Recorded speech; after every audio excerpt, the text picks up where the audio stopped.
I look back on the way I was then, a young, stupid kid who committed that terrible crime. I want to talk to him. I want to try to talk some sense to him. Tell him the way things are, but I can't. That kid's long gone, and this old man is all that's left. I gotta live with that.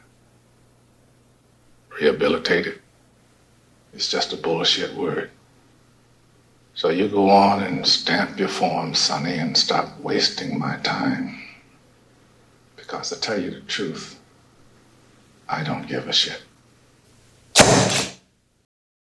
Who's Molly? She was a friend. I don't ever remember you talking about her before. Well, she was a friend. Lorne, you were friends with a little girl on MySpace? No. Well, she was 15 when I met her. She was 19 last time I talked to her. This is when I got incarcerated. Before that. How did you become friends with her? I met her on the country music chat room. She was from Maine. They had country music chat rooms for every state. You could go to different states, and they'd have country music chat rooms in every state. Okay. And I lived in Maine at the time. Did you meet her? No. Did you try to? Because I just want to let you know, Lorne, I love you and I respect you, but there's more information about Molly than you know that's out there. So I just want to know from your point of view. What information is there about Molly? I'll tell you, but I don't trust that you'll tell me the truth. So I'm not going to tell you until afterwards. Okay, you paused it, right? It's paused. She might have written on the forum after doing a search for your name and told the forum a few things. Not that I believe her, but really no reason for her to lie. There is a reason for you to lie, though. That's kind of, I with all due respect, but knowing your patterns when it comes to this stuff, I'm curious.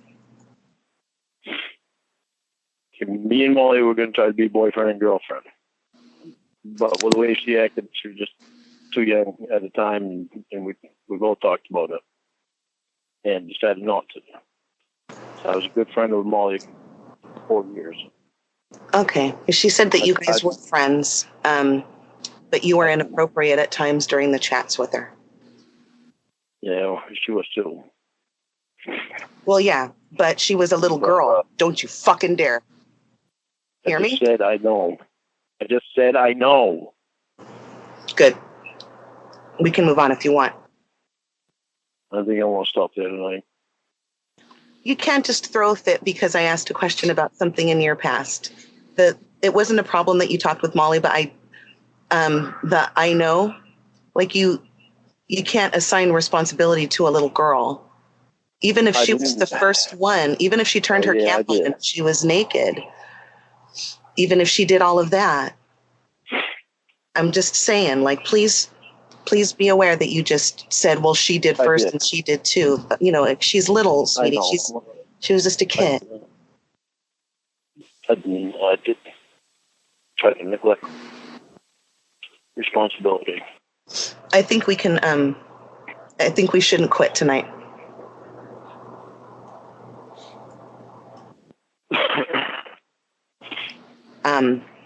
I think because this girl, you could have met up with her and hurt her in the way that you were planning to meet Kayla, Lorne. I know. And I'm glad that you didn't. What stopped you? What stopped me? Because she was underage. Well, but you said that you were going to try to be boyfriend and girlfriend with her. Did you already tell her that you loved her and all that stuff? No, not right off the bat. Well, no, not right off the bat, but while you were still talking to her, because you were already about 32. Yeah. And she was 15. So I'm wondering if the conversation was pretty much the same as what was happening here. No, with me and Molly, it was completely different. She talked to me about her boyfriend and her family and problems in her family. I was the one that she would talk to about all of her problems. And right. So there was more conversation there. Obviously, we know Kayla was there just to be like a shell of a teenage girl. And Molly was a real girl. So she's going to have more going on in her life. yeah. I'm just curious how the boyfriend and girlfriend situation came up between the two of you.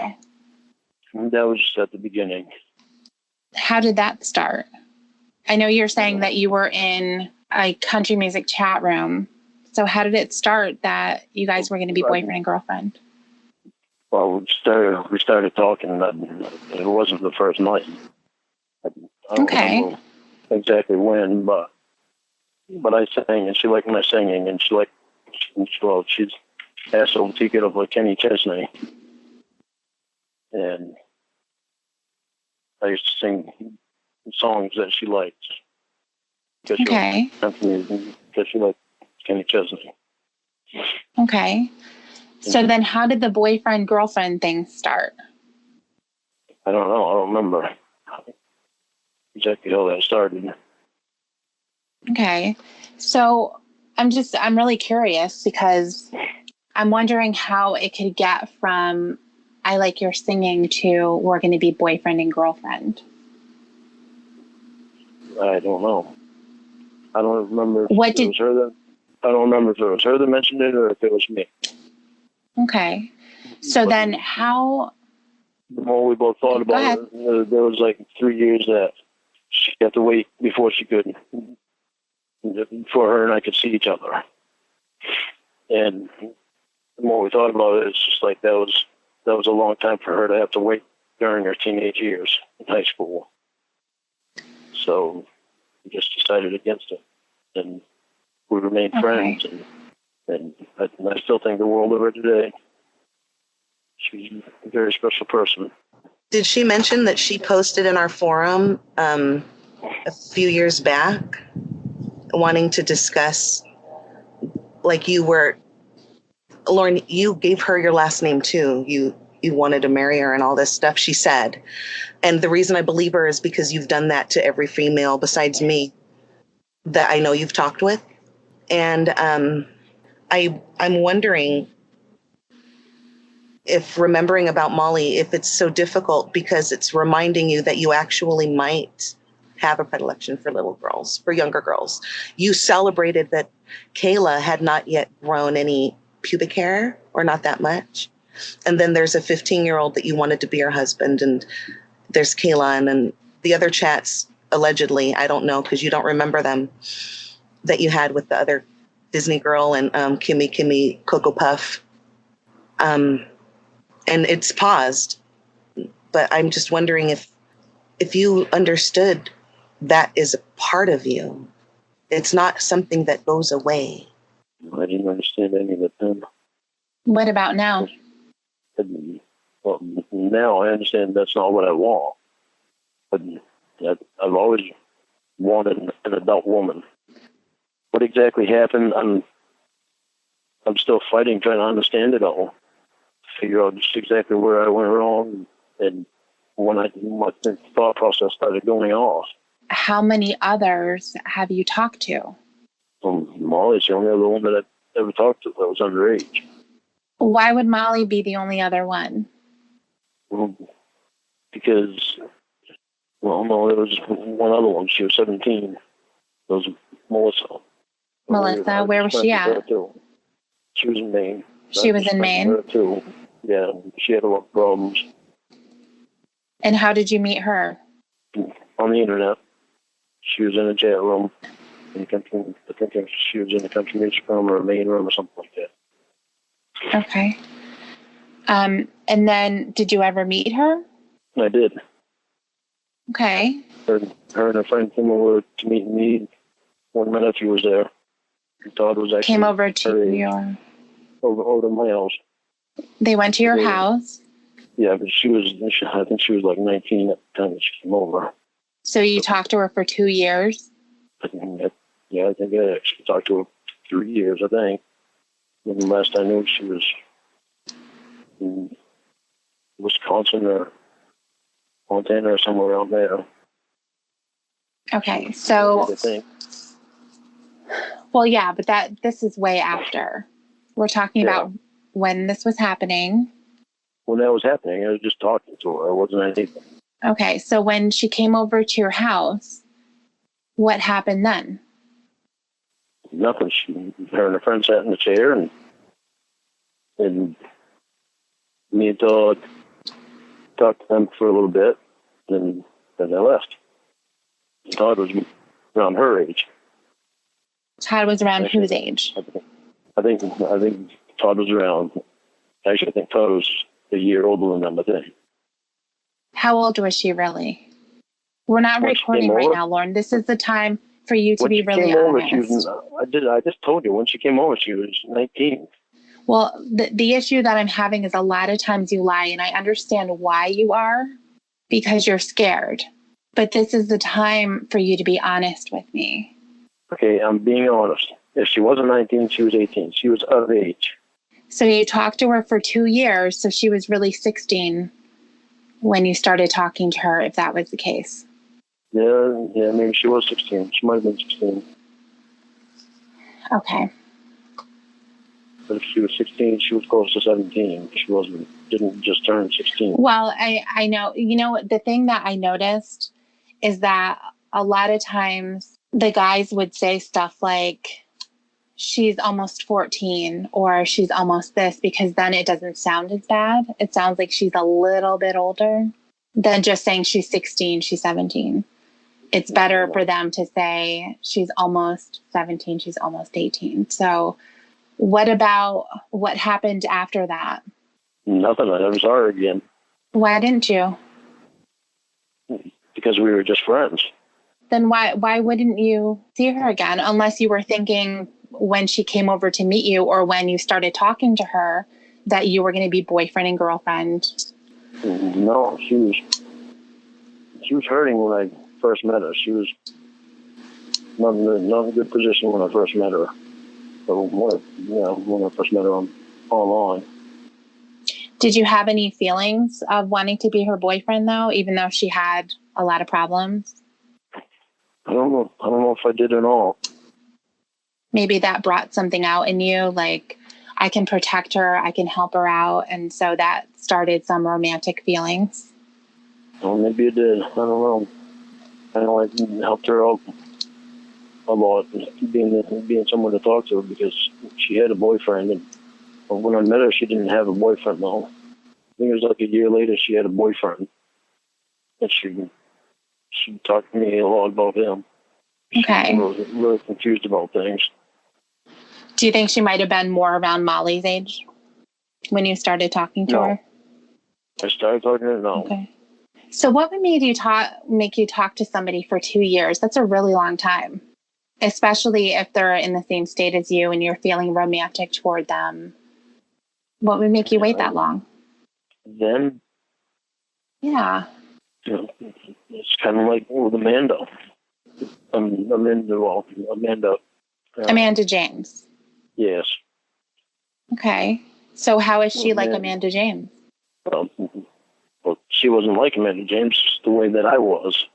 With Amanda James, it was 2 years with her. And I waited 2 years. I didn't date anyone or anything.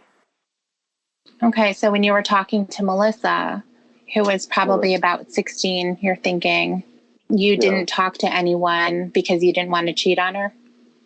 No. I was talking to other people. I was talking to Molly at the same time I was talking to Melissa. I was also going out and stuff like that too. Okay. Well, you said that she was like Amanda. I said I was like Amanda. 2 years, not going out with anyone or anything like that. That's how I just talk to someone not doing it. But with Melissa, I'm sorry, I don't know. just friends with Melissa. I don't know. I get lost somewhere there. You asked me. All right, you asked me how I could go 2 years with just talking to someone. Yeah, when you were talking with Melissa, because I get Amanda. She was in Pennsylvania. You were all the way out in Washington, so it wasn't like you could just go and meet each other. I understand that. But when it came to Melissa, she's in Maine. You're in Maine. Talking to someone for 2 years, especially a teenager who's pretty much going to bail, pretty quickly. What made you want to talk to her for that long? Just because she needed a friend to talk to. Her and I were friends. We did like each other. Okay. What made you have an interest in her? Yeah, well, it took a while, but maybe it was just because of where she turned to me for advice and stuff. Okay. So she needed that you. Might have been part of it. Yeah, maybe that was part of it. Did you guys exchange pictures and stuff like that? Yeah. Okay. Was there anything? We didn't exchange that many pictures. I think I only got like 3 or 4 pictures of her. Okay. Were any of them a little provocative? No. They were just straight pictures. Just straight pictures of her face, not even of her body. Okay. What did she see of you? She saw me on cam. Oh, you had a cam back then too? Yeah. Okay. No. Before you even ask it, I know what you're going to ask. No. Why not? I don't know. Because we were just friends. Yeah, but you were saying that you were feeling romantic toward her. Yeah. I wasn't the same person back then either. Well, yeah, but if you're feeling romantic towards someone, that's more than a friendship. So you're gonna want to be intimate with them, or at least talk about being intimate, and that showing yourself would be something that you're sharing with people that you have that type of an interest with. Yeah, but never went there with me more so. And I'm not here to judge you, Lorne. I really want to talk this out so that you can get it out on the table. I think that you've been holding this stuff in for a really long time. And I know that going through this chat is really hard to do because right now you're reading it to an adult. And that has to be hard. So when I'm talking to you about Melissa and Molly, I really want to know what type of conversations that you were having then, because it sounds like the experiences that you were having on the internet were going in a really bad direction. Yeah, I noticed that. But there wasn't anything bad about Molly or Melissa. What would make you stop it with them, but you went forward with Kayla? I don't know. Did Molly and Melissa ever tell you that they weren't interested in seeing your cam or your naked body or anything like that? Did they ever tell me that they weren't interested in seeing me? No. Yeah. Or did they ask to see you? Well, I don't know. I don't remember if they did at all. Is it pretty likely that they did? Molly had a cam, and I saw Molly on cam too. Okay. So what happened when you guys were camming together? We talked. So you talked the same way, like how you were typing with Kayla at the same time you were on cam and she was typing to you at the same time. So you both were doing the same thing. What do you mean? We were talking. Oh, you were talking over the microphone. We were talking over the microphone. And we'd also call each other and talk to each other on the phone too. Oh, okay. And you would be sitting there on the camera?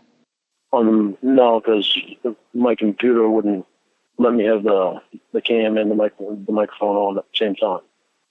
Oh, okay.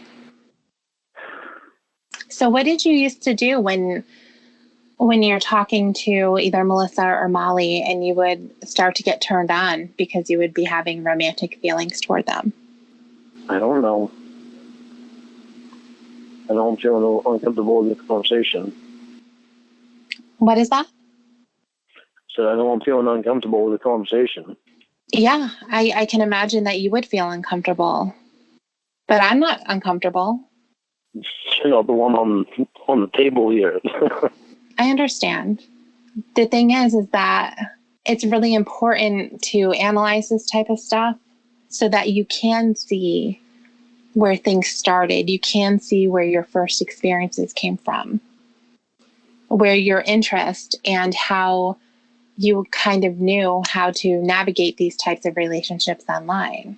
Because I have to tell you, when going through this chat, even so far, there's so much that you knew how to do already as far as keeping yourself hidden. Because I know that you were scared. It must have been a really scary thing. All right, hold on. Let me use the bathroom. Okay. You there? Yeah. Okay. I'm still there? Yeah, she is. I'm here. What, did you go rub one out? Did I what? Did you go rub one out? No, I'll put it this way. I had a lot of fruit today. Uh-oh. Okay. All right, man of fiber.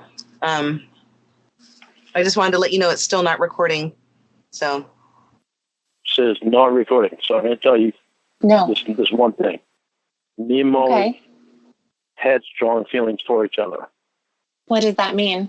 Meaning, she was 18 when this was wrong, but when I was down in Nashville, she was going to come down to Nashville to see me, and we were going to try something then. Me and Molly tried to see each other one other time when we in the first year that we met. It was like towards the end of the first year that we met. Tried to see each other, but I went up to see her, but I brought somebody with me. What did you bring with you? Was that Roy? No, it's irrelevant. Okay. I brought somebody with me because we were just going to see each other. We weren't even going to talk to each other. We weren't even going to touch each other or nothing. We're just going to see each other because we both wanted to know that we both existed. Lorne, who did you bring with you? Come on. It's irrelevant. It's not irrelevant, Lorne, because you went to go meet her and you brought somebody with you. I did not go to meet her. Just went to see her. Where did you go to see her? That doesn't matter either. That's even creepier, Lorne. You went to stalk her? You didn't even want to let her know you were watching her? Dude, come on. It was a mutual thing. She wanted to see me too. So what did you do? Just like drive by and wave or something? Well, there was supposed to be some fair going on or something like that. You brought your mom, didn't you? No, I didn't bring my mom. All right, because that's the only person that I think that you'd bring that you didn't want to mention. So I don't think you brought anybody. No, well, I know I did, so. Why did you want to bring someone? So that way, make sure that I had somebody there that knew that I weren't going to meet her. We were just going to go so we could see each other. So somebody else had a concern about you meeting a little girl. No, not even meet. We weren't even going to meet. We just wanted to see each other. What's the point? You guys are just going to spend all that gas money to wave after you had been very close and in a relationship that you said you felt committed? Lorne, can you please help me make sense of that? I just don't get it. You're not that desperate. Just because we cared about each other. At the time, we cared about each other. And we wanted to see that the other one was real. Did she have concerns that you weren't real? She had concerns at the same time that I did. My concern was because of what happened with Amanda James. Didn't you see her on cam? What did you think you were looking at then? We saw each other on cam, but I don't know. I guess we both just wanted to feel better about knowing the other one. So it wasn't to verify that she's real. That's bullshit, Lorne. You're smarter than that, dude. Come on, you're not dumb. I know you're not dumb. But at the time, I was going downhill. I know now that I was going downhill at the time. I just didn't know how bad. Right, but you apparently knew because you brought someone with you. You don't want to say who, and you don't want to say why. You're giving us some bullcrap to make sure that it's not an Amanda James thing, but you saw her on cam. You saw her speak. No, Please I'm not listen to done me. talking. I'm not done. You saw her on cam. You saw her lips move when she spoke. You knew she was real. You wanted to meet her to see that she had a lower torso. I don't. You knew she was real. You wanted to verify what? If you don't want to meet up or hug or kiss or give a high five, it doesn't make sense. And Judge Judy's law, if it doesn't make sense, then it's bullshit. That's Judge Judy's law, but it's not mine. It's not bullshit. So whose idea was it to do this? I'm not lying to you at all about this. Who was the one who was nervous? I don't know. I don't remember. I remember if it was my idea or if it was hers. And I brought somebody with me to make sure that I was safe. What did you think was going to happen? I didn't think anything was going to. I didn't know what was going to happen. I just brought somebody with me for my own security. So you wanted to make sure that if you had someone with you and you go to a fair that's like a public place, there's a lot of people around, there's a chance that you could have just been going there. It just so happened that you were both there at the same time, but it wasn't to see each other in case it ended up like a situation like To Catch a Predator. No, in case it wound up where somebody said something about me being somewhere, I had a witness that I was right there with that person. Where would they think that you were going to be? I don't know. I was just trying to look out for my own ass at the time. Well, yeah, but if you're saying that you wanted someone there with you so they could prove that you were there, what was the alternative? What would people think as far as where you were going? What were you afraid of? I don't know. I'm afraid of something being said, happening, and not really happening. Okay, so like if she had said he came up here and we ended up having sex, but you really didn't. Yeah. You were afraid that she was going to say that because she was underage. Yeah. Okay. So at that time, since you were back in Maine, you were about 35, 36? That this happened, I was 32, 33. Oh, okay. And then she was 14? No, she wasn't 14. Where'd you get 14 from? Okay, was she 15? She's 15. All right, let's see. I came back here, I was 31. When I met her, I was 32. She was 15 when I was 32. Okay. So I was pretty close. I try to remember stuff. Sometimes I can't. Well, I can't remember a lot of things a lot of the time, but there are some things I do remember. So she was 15 at the time, and you were really nervous about going to actually meet her face to face because it could have been the sting. Going to meet her. That's the thing. To go see her, but you didn't know. Yeah. You didn't know what was happening. The fact of you showing up would have been enough. There were guys on To Catch a Predator who didn't actually make it to the house. There were guys that just drove by. That's why I had. So that's what I'm saying. With me. That's why right, just in case you got arrested. Yeah, because you were scared of what. Yeah. Can be arrested for not doing anything. No intention of doing anything. Did you bring somebody with you to make sure that you didn't do anything and get in trouble? You were thinking ahead, and that's smart if you did. No, I brought someone with me for a witness so that nobody could say anything about me doing anything. Well, that's pretty much what I said, sweetie, but okay. So I know that we don't know who this person is, but were they aware of how old Molly was at the time? Yes. Okay. They told me also that I need to leave her alone for 3 years. Okay. But then this person wound up talking to Molly too, and said she'd be a good person for you to be friends with. Even though she's underage, she'd be a good person to be friends with because she can sound like she was honest and she was sincere. Okay. And she was. She was very, very honest and very, very sincere. So he became friends with Molly too? Yeah. Oh. Yeah, kind of. Was he a chatter too, just like you were? No. I know Tony and Roy don't like to be on the internet and all of that, and it's not anything that Debbie and I are going to... Roy likes being on the internet. Well, he doesn't like being on the internet the way I put him on there. Let's just say that. No, he doesn't like that, but I wish I could get you guys to help me get him off the internet because he's going to make a target of himself. So then after you saw Molly, what happened? I didn't see her. Oh, she wasn't there? No, she said the fair was supposed to be one day, but she got that day wrong. And she asked me if I could stay another day, and I said no. I said I got to work, so I never got to see her. Oh, okay. Well, why wouldn't you just pick another place? No, because I couldn't keep staying around any longer. Well, yeah, I know, but Did she pick the fair because it was in walking distance from her house, or how was... I don't know. I'm just asking because it seems to me like if you had drove a certain distance, how far was it for you? It was ways away. Like what? Like 4 hours? It was a long drive. Was it longer than 4 hours? Why are we getting so detailed in this? I'm asking you questions, Lorne. Why are you not answering the questions? I'm asking you.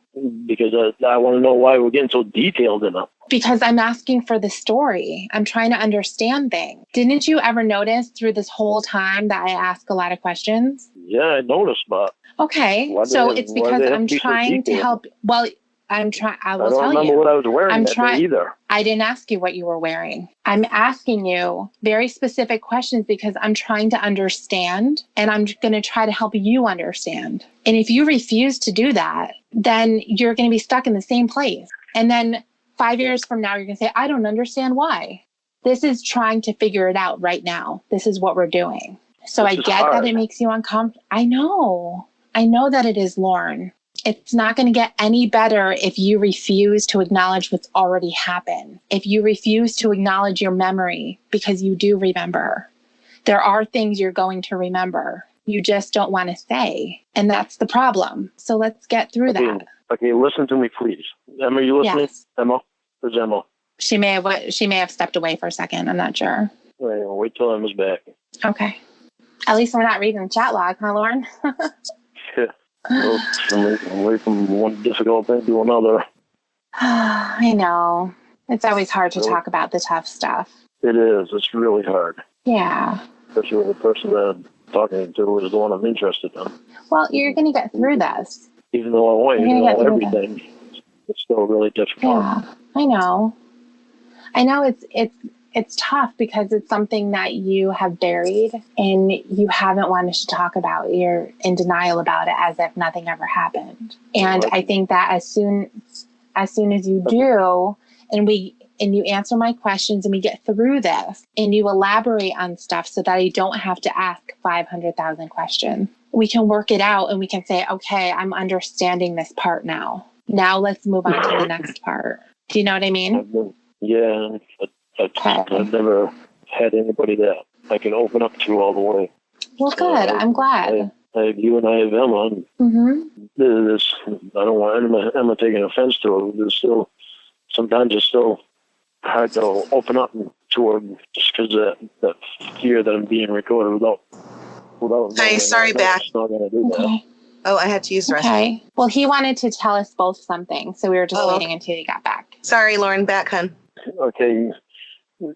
It's imperative that we're not being recorded right now or through any of this. No, it hasn't been on since you guys read the chat, 20 minutes ago. So. Yeah. Okay. Because I know that with the messages that you sent me the other day, I had to get my magnifying glass to read it, but I was able to read it. I know that somebody was asking questions about Molly. Yeah. I just want to make sure it's not being recorded because they don't need to know anything about Molly. Yeah, well, she's a real person, so. Yeah, she's a special person. She's always a special person to me. Well, she came out to the community already, so people already know about her. But as far as you're concerned and your point of view and your opinions about her, that's not going to be shared by me anyway, unless you tell somebody else. So don't worry about that. All right. Molly lived 3.5 hours away from me. She lived in Presque Isle, so that's where I drove from, was from Cambridge to Presque Isle. Okay. Tony was the one that went with me. Tony thought that I should be waiting to talk to her until she was 18, but after he talked to her a little bit, he didn't talk to her very much, but he talked to her a little bit. And he said that she seems like a nice person to be friends with. But he did say that he thought that I still should wait until she's 18 to talk to her, or to meet her. Okay. Not to talk to her, but to meet her. But when I got caught up in the sting, Molly saw her and she called Tony. She saw it on TV. Yeah, she told Tony someone's in trouble. And Tony said, yeah, there's nothing we can do about it. Anything else that was said, I don't know. I don't think the conversation was very long because Tony had company at the time, he said. Oh, okay. Did you ever talk to her after that? No, because you went to prison. So that would make sense, right? Prison. Okay. Did I ever wish that I did? Yeah, I wish that I did because, her and I had a really good friendship. We grew to love each other in a friendship way because we had talked so much and shared so much with each other. Okay. She was going through quite a tough time. She was a kid when she was 15, 16, started getting a little better when she was 17. Then 18, after she graduated, she was going to come out in Nashville. Okay. So when you were talking to Kayla, you were talking to Molly at the same time? Well, when I was talking, I was talking to Molly's son. I wasn't talking to her very much, though. But there was still a plan for her to come down and be with you? No, not be with me, to visit with me. Okay. But as far as being, there was no plans for us to be boyfriend and girlfriend. She was going to come down and visit me. Whatever happened. What changed the boyfriend and girlfriend thing? Just over time, things change, and we had to know each other better in a better way, and it was hard to tell what was going to happen with us. Were you hoping something would happen? I don't know that I was hoping something was going to happen, or if I just didn't give it much thought either way. I know that I had feelings for her, and I know that I loved her as a friend. But I know that I had feelings for her, but whether or not anything happened between us, I don't know. That was because I didn't give much thought, and I was so messed up at the time anyway that it would have been a bad time for her to have anything to do with me. Okay. So then, when you first started talking to Molly a couple of years before you got to Nashville and you were messed up at the time, you had said that you started to already get out of control. What does that mean? With alcohol and giving things away and doing things for everybody. I really got out of control with the alcohol through the people that I was hanging around. So after that first time when you went there was no fare there. So you weren't able to drive by or show up and just see each other. There was no other place where that could have happened? No. Why not? Why not? I'm just curious because you drove 3.5 hours. The fair is not the only place in the entire town to meet up. I mean, I understand that she's not going to want to say, come over to my house, but was someone going to be with her too? She was going to be with a friend at the fair. Okay, so she was going to be with a friend. Okay. So I'm wondering why there weren't additional plans made to say, okay, the fair is actually not today, so we're going to go to the mall or we're going to go to McDonald's and we'll be out front and then you can just drive by. I don't know. We just haven't planned it. Okay. Well, that seems like a waste of a trip.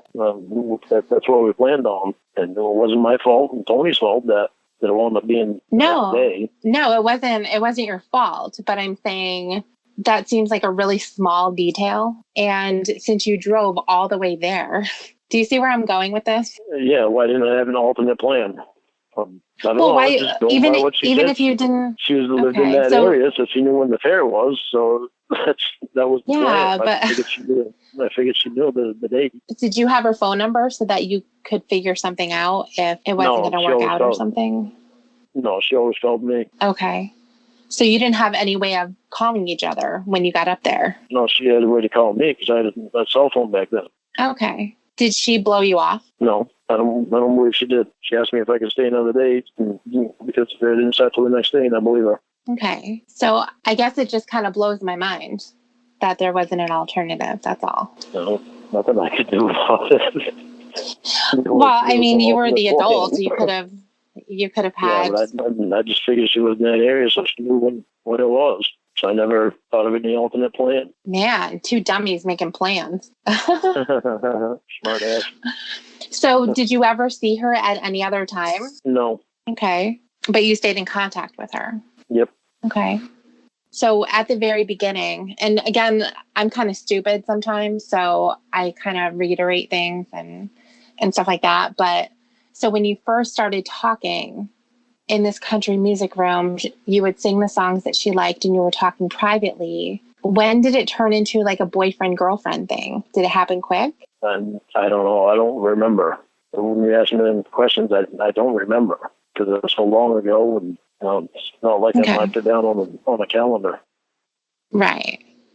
But at the time when you were going to go see her, when you drove up there to see her at the fair, you had already been talking like boyfriend and girlfriend. Yeah, for probably over over a year, probably. Oh, okay. We had just talked to each other for just regular talk, like 6 months or so. Okay, so you're saying that you talked for 6 months and then it became romantic, or what do you mean by regular talk? But that's what I'm saying. Okay. I think that's what it happened, because I remember we had talked for a while. Okay. When you guys were talking like boyfriend and girlfriend, were you talking about romantic things, like what you guys, would want to do on dates and stuff like that? Yes, I don't remember. I mean, we weren't going to go on dates then. We weren't going to do anything until she was 18. Okay. But that's when we decided that 3 years was too long to wait, because she still had her high school years that she had to go through. And we talked, and it was better that we just stay friends. Okay. And this was after Amanda James, right? Yeah. How old was Amanda James? She was 28 when I met her. She was 28. Now I was 28. Oh, okay. Oh, no, she was 28 and I was 30, I think. No, she was 28 and I was 28. So you're both 28? Yeah, I think so. We were around there. And then when you came back and there was no more Amanda James, and you had met Molly, and then... When I came back, there was Amanda James. There was Amanda James for probably 8 months after. And that was with you being boyfriend and girlfriend with her, right? Yeah. And then things were exposed and you found out that she was really a man. No, she wasn't really a man. That's my theory anyway. Smart ass. But you found out that she wasn't who she said she was. And then you were talking for 6 months after that, right?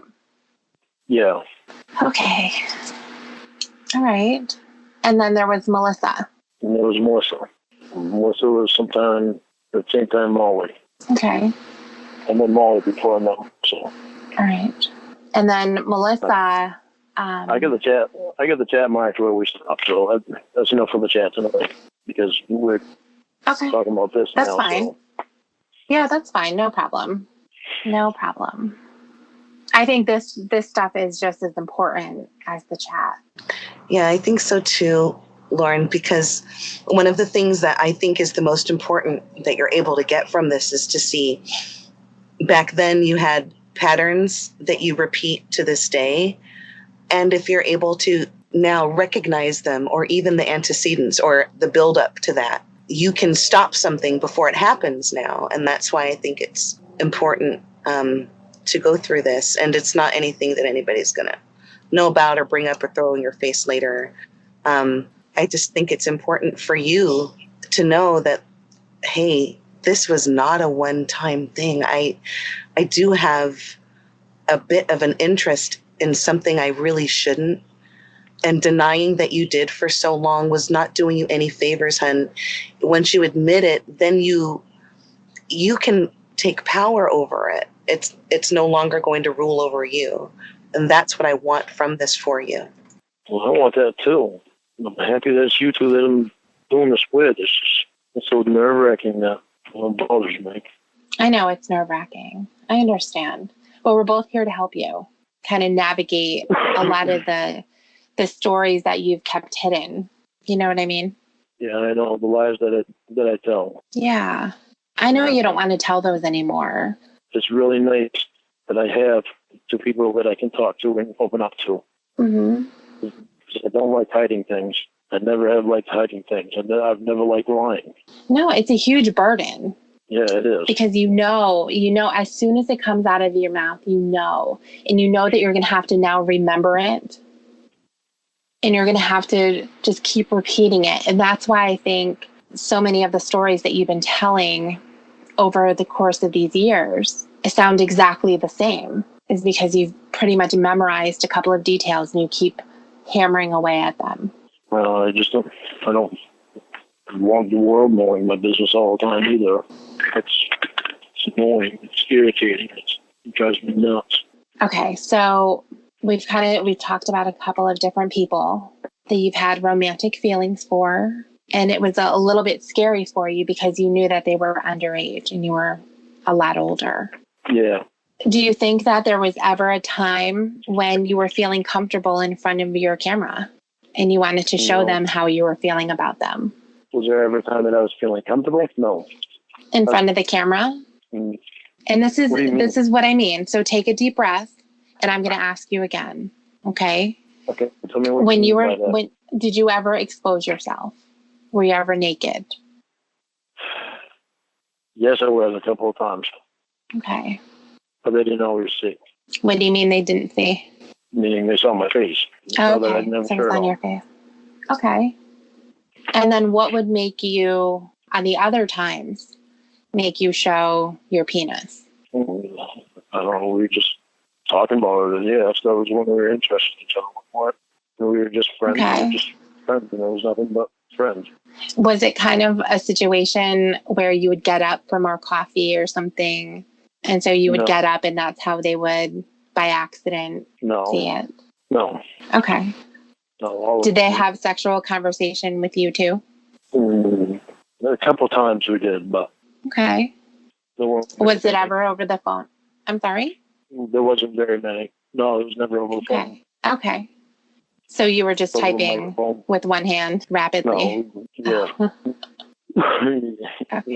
No, not with the one hand. Will you stop putting the little punches in there?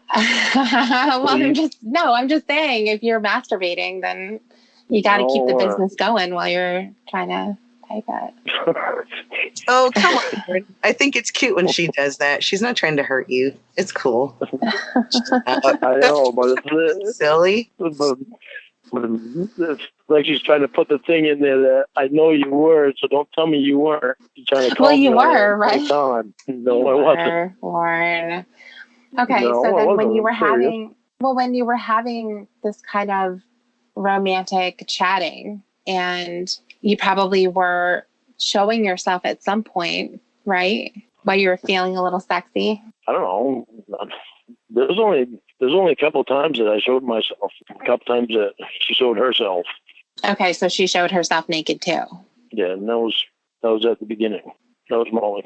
Oh, that was Molly. Okay. So she was She just showed- naked, you were she just showed her naked. boobs.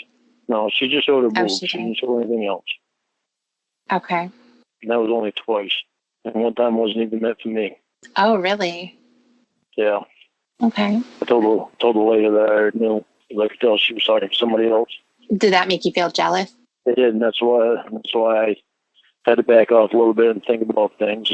And that's why we talked, and that's when we decided that it's better if she goes through her high school years, not having me feel like she's voted to me. So you were trying to protect yourself Yeah. so that she wouldn't cheat on you with another boy at school or something. Yeah. I didn't want her to feel. Most of it was about her because being that age and going through high school, she's going to want to go out things with her friends and party and all that stuff. So I didn't want her to feel devoted to me and feel like she couldn't do that stuff. Oh, okay. That makes sense. I can see how that would be a problem with you too if you're feeling like you want her to be your girlfriend. Yeah, I couldn't do anything either. And I had already had my time without doing anything with Amanda James for years. Right. Okay. So when you were talking to Molly, you were like, okay, I'm talking to Molly. That's going to be it. Yeah. Okay. And that lasted about a year for you guys? You mean her as boyfriend and girlfriend? No, it only Yeah. lasted about, I don't know, probably a couple of months. Oh, okay. Maybe if that even. I don't know if it even lasted that long.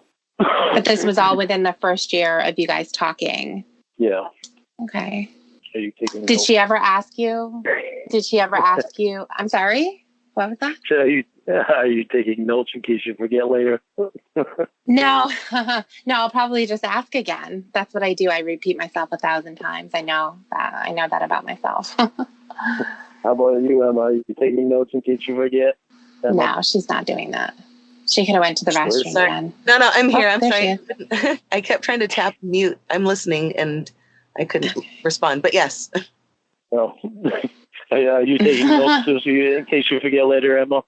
What am I gonna know? You know what I do? I have a Google Assistant on my phone, so I tap a button and I'll say remember like a date and a time. And then it will notify me 1 day ahead, and then it'll notify me 2 hours ahead. Just so. There you go. Yeah. 2 hours ahead of what? Of the appointment time or whatever it is, whether I'm, putting pizza in the oven or expecting my next menstruation cycle. Okay. Oh my gosh. I can pass on that one. Well, she's just letting you know. He might be my best friend, but I could have passed on that one. Well, Okay. some things you can schedule ahead of time. So yeah, I put that in there. I think you should get one of those, Lorne. If you ever get a smartphone, Yeah. remind yourself to pay bills and make sure you check to see if you wiped your ass right. I can do that one on my own. All right, that's true. Yeah, if I ever get a smartphone again. Yeah. All right. Well, this is really good, Lorne. Do you feel better? So I feel better. I feel better knowing Yeah. that you two know. I feel better Okay. knowing that you two know that I can talk to you about things. Okay, It's really good. hard for me to talk about this stuff because so much you guys feeling. As long as you know that if we ask you a question and you sense maybe frustration in our voices, or if we're asking you too many questions about something and you're starting to get suspicious, you need to know that we're not doing this so we can get the info and go throw it up online. You need to know because you need to know. And you won't know unless you say it out loud in front of people. Just like the reason that you didn't want to let us know who went along with you. I didn't want to bring him into it at all. Right. That was really that was something that was really irrelevant. Well, it wasn't really though, because you know what it does? It lets you know who perhaps you might have trusted too much, or somebody you had a good reason to put trust in because of their decision making. And then you can choose accordingly, because remember, we are analyzing and helping you analyze and recognize your patterns. So you can use that knowledge and wisdom to make healthier and wiser choices with more positive consequences for you in the future. You need to say these things out loud. And I know that you like to have sometimes people help you take apart your thoughts. This is a time when you are going to feel uncomfortable, but it's important that you continue to do what you did and go along with it, because unless the hard questions are asked, and sometimes it might not even be relevant, but you know what? We came across something today, just because Debbie thought she'd ask you a quick question. We came across something today that I'm sure you're going to be thinking about all day tomorrow and, days thereafter, because it's so poignant and important that you recognize that this actually was a pattern and you might actually have an interest that's dangerous. And then you can choose what to do with your attention if an opportunity comes up in the future, like you get another fan letter, or let's say you're off of supervisory, off of probation, and the world's your oyster, and your ex-girlfriend's daughter sees you and winks at you. I mean, you have to be able to process this, and I'm glad that you are cooperating even when it's tough. But I assure you, this is not so we can get information to talk shit to you in the future, to put it up online because people are asking in comments. Let them wonder. But it's important that you talked about Molly, because that's some fucking bullshit, dude. And I'm glad that you know about this so you don't do that again. I don't want to beat you up. Very hard to talk about stuff. Yeah. It's just like the message I sent you yesterday, Debbie. What was that? You send a where lot of messages. Yeah, I know.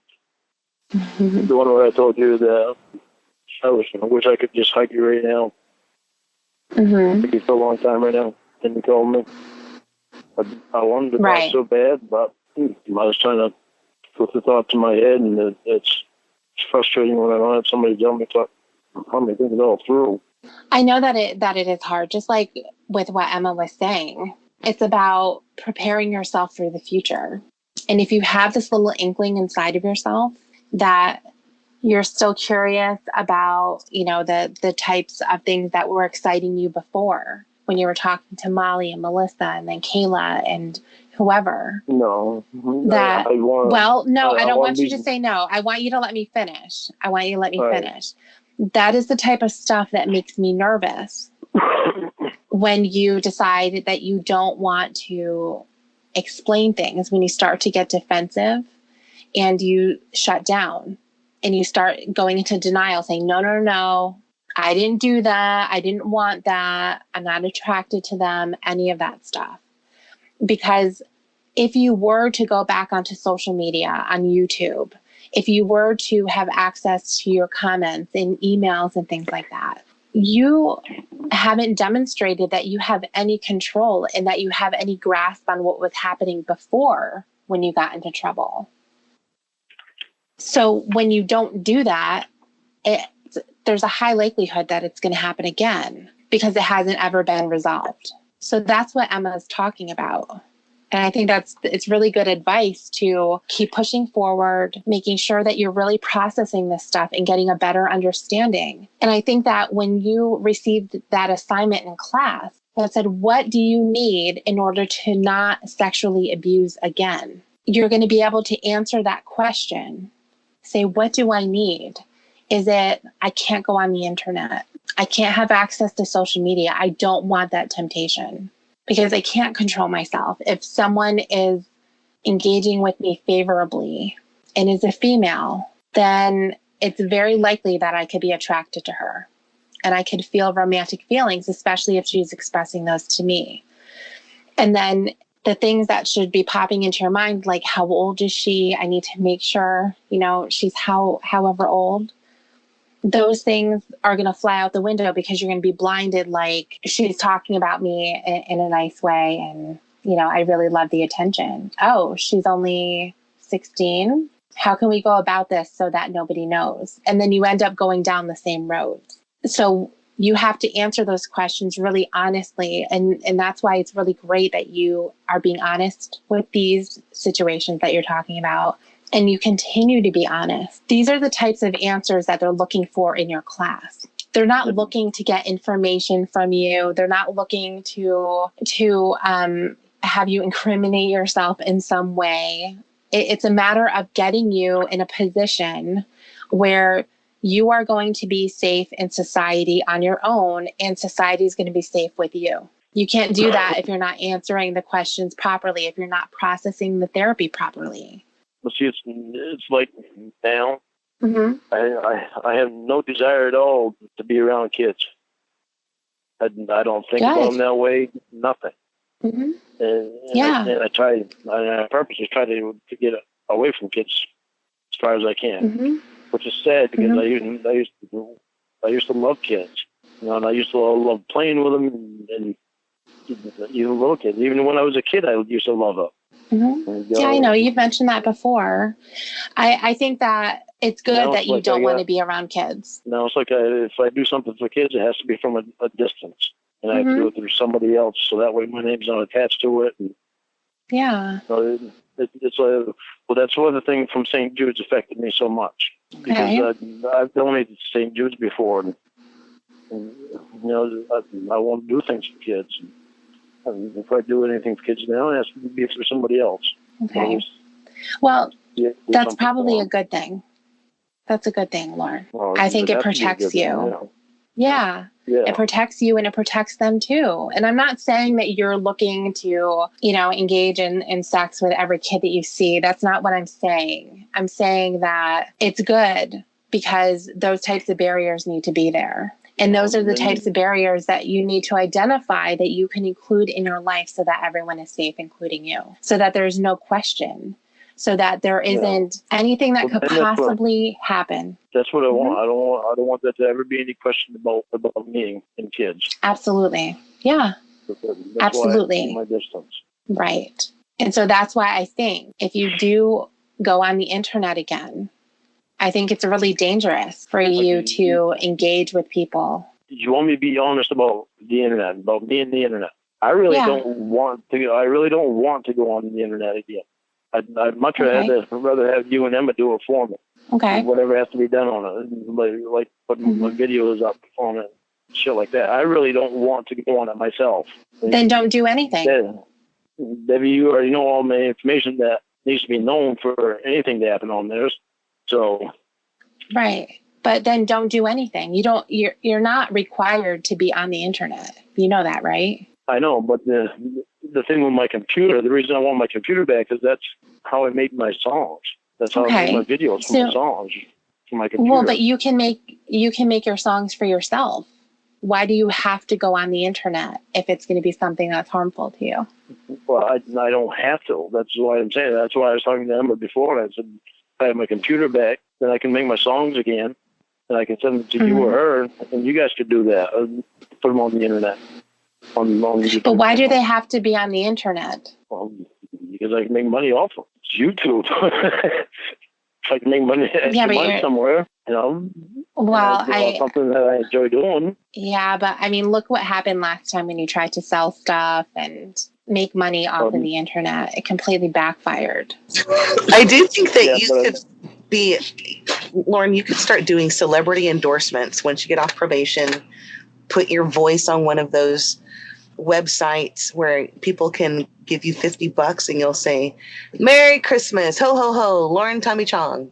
The thing you do. No, I just meant, when people click on the video and watch the song. Hey, Lorne, you don't know about this, but they have websites that you can go to that have celebrities on them, and you can buy a message from them. So you could go to, click on Sylvester Stallone or something if he happens to be on there, and he can say, "Hi, Lorne," Adrian, or whatever you want him to say. And you pay him for that. And he just does like a little message for you. But yeah, I mean, so if there was something like that, that would be even more. I mean, because I don't know anything about YouTube and like how much you need in order to make money on there. And Emma would know a lot more about that. But I'm just saying that, there's other things that you can do. But I think exposing yourself to social media is going to be a problem. I don't think you have, the ability to suppress the urges to interact with people. If you're going to go online, you need somebody to do everything for you. You need a middleman because I don't think it'll turn out well. You might want to. I don't either, because Debbie's right. I'd want to interact with them, and I don't think it's a good idea. I don't think so either, but I think it might be cool if you put out like an Ask Lorne blog, like a Dear Abby, but it'll be Dear Cod. God. I swear, I'm not even joking. It sounds like a joke. But you've been through a lot. I think it'd be cool to hear some of the advice you'd give. It could be like, what was it? It was like Dear Abby. Wasn't there a Dear Abby and Dear something? I don't remember. Yeah, you're right. I don't recall the other person's name, but it could be like that. Like Lorne could give the advice of one, and then you could give the good advice. It'd be great. Yeah. No, but I really think that'd be cool, Lorne. Maybe we should wait to find out what happens with the Stallone thing and. Okay. No, I'm not trying to jump the gun. I think you're right. It would be wise to see how everything else is received, especially right now, and then you can start making your plans. But you know what? I think you have a marketable name, and as long as you stay as separate from the process, of interacting with the consumers, if you do that through somebody else, I think that it would be something to look into, something interesting anyway. Yeah, well, you two would be the only ones that trust with it anyway. So it'd be you two in charge of it. You two would have to be in charge of it. Debbie knows all my information, and okay. And that made you know everything about me. So, actually, you both know everything about me. Okay, cool. So, and I'm not gonna keep going back to stuff. I just wanted to get a little bit of clarification, and then we can move on from something. Okay. Okay. So now that we've gotten a lot of truth, on some things that you weren't feeling comfortable with, and so I wanted to ask a little bit about Melissa. Melissa. Mm-hmm. Melissa was 16. I think she was 16. Okay. And she was feeling really down about herself when I met her. Mm-hmm. But nobody wanted her. And she kept saying she was ugly and all that. And she showed me a picture of her, and I told her that I said, "You're not ugly." I said, "You're a beautiful girl." I said, "And there's some boy there at school that likes you, just probably too shy to say it." Mm-hmm. I remember I said that to her. And it just became friends from there. There was never really that much sexual stuff between me and Melissa. Okay. Did you feel like she was your girlfriend at some point? No. Okay. So then what was the sexual stuff? What was what? What was the sexual stuff? You said there wasn't a lot of sexual stuff. Yeah, we just talked sexually a little bit. I showed myself to her a time or two. When you were naked? Yeah. Okay. Is that while you guys were talking about sexual stuff? Yeah. Okay. When she ended up coming over to your house, yeah, what happened there? I was drunk. Todd was drunk.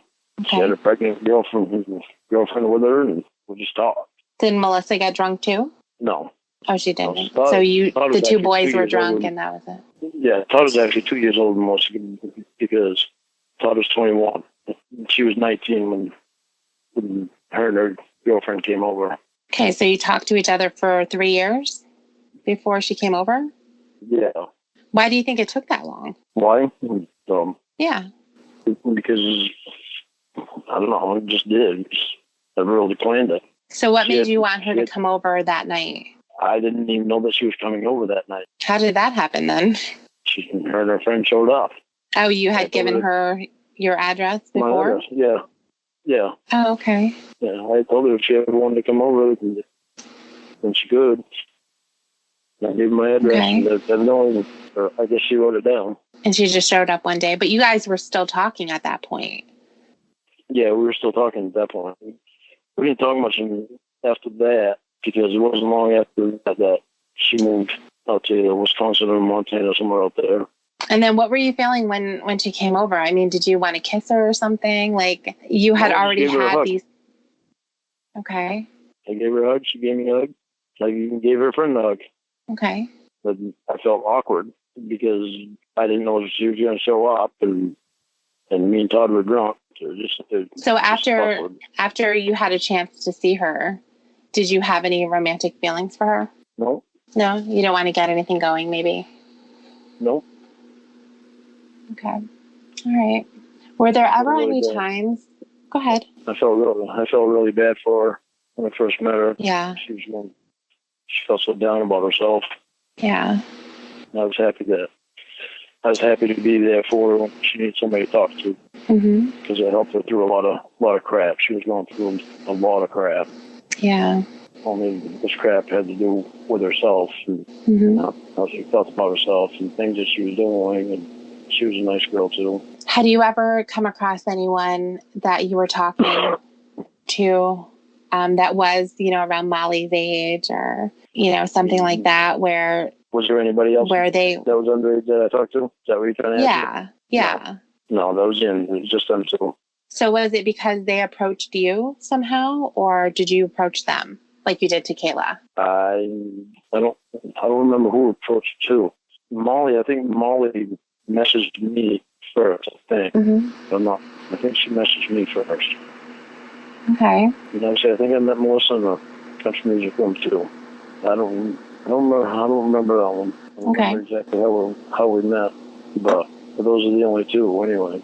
Okay. Before Molly was Amanda, and Amanda was the first one I'd ever been on the internet with. Okay. So when you were talking to Amanda, even though you say that you didn't date anyone during that time or anything, were you still going into the chat rooms, maybe under a different name or something like that? Nope. No, nothing at all? No, not that I remember. Okay. I might have gone in the chat rooms. I don't know. I don't remember if I did or not. I didn't really spend a lot of time on the internet except for talking to Amanda when I talked to her. Because I'd be working or I'd be spending time with my niece's nephew. What about the time when she said her messenger wasn't working? Remember that? And she could only go through email. Did you still use your messenger during that time and figure maybe, okay, she can't see me, so no, I'm going to start going into chat rooms and stuff?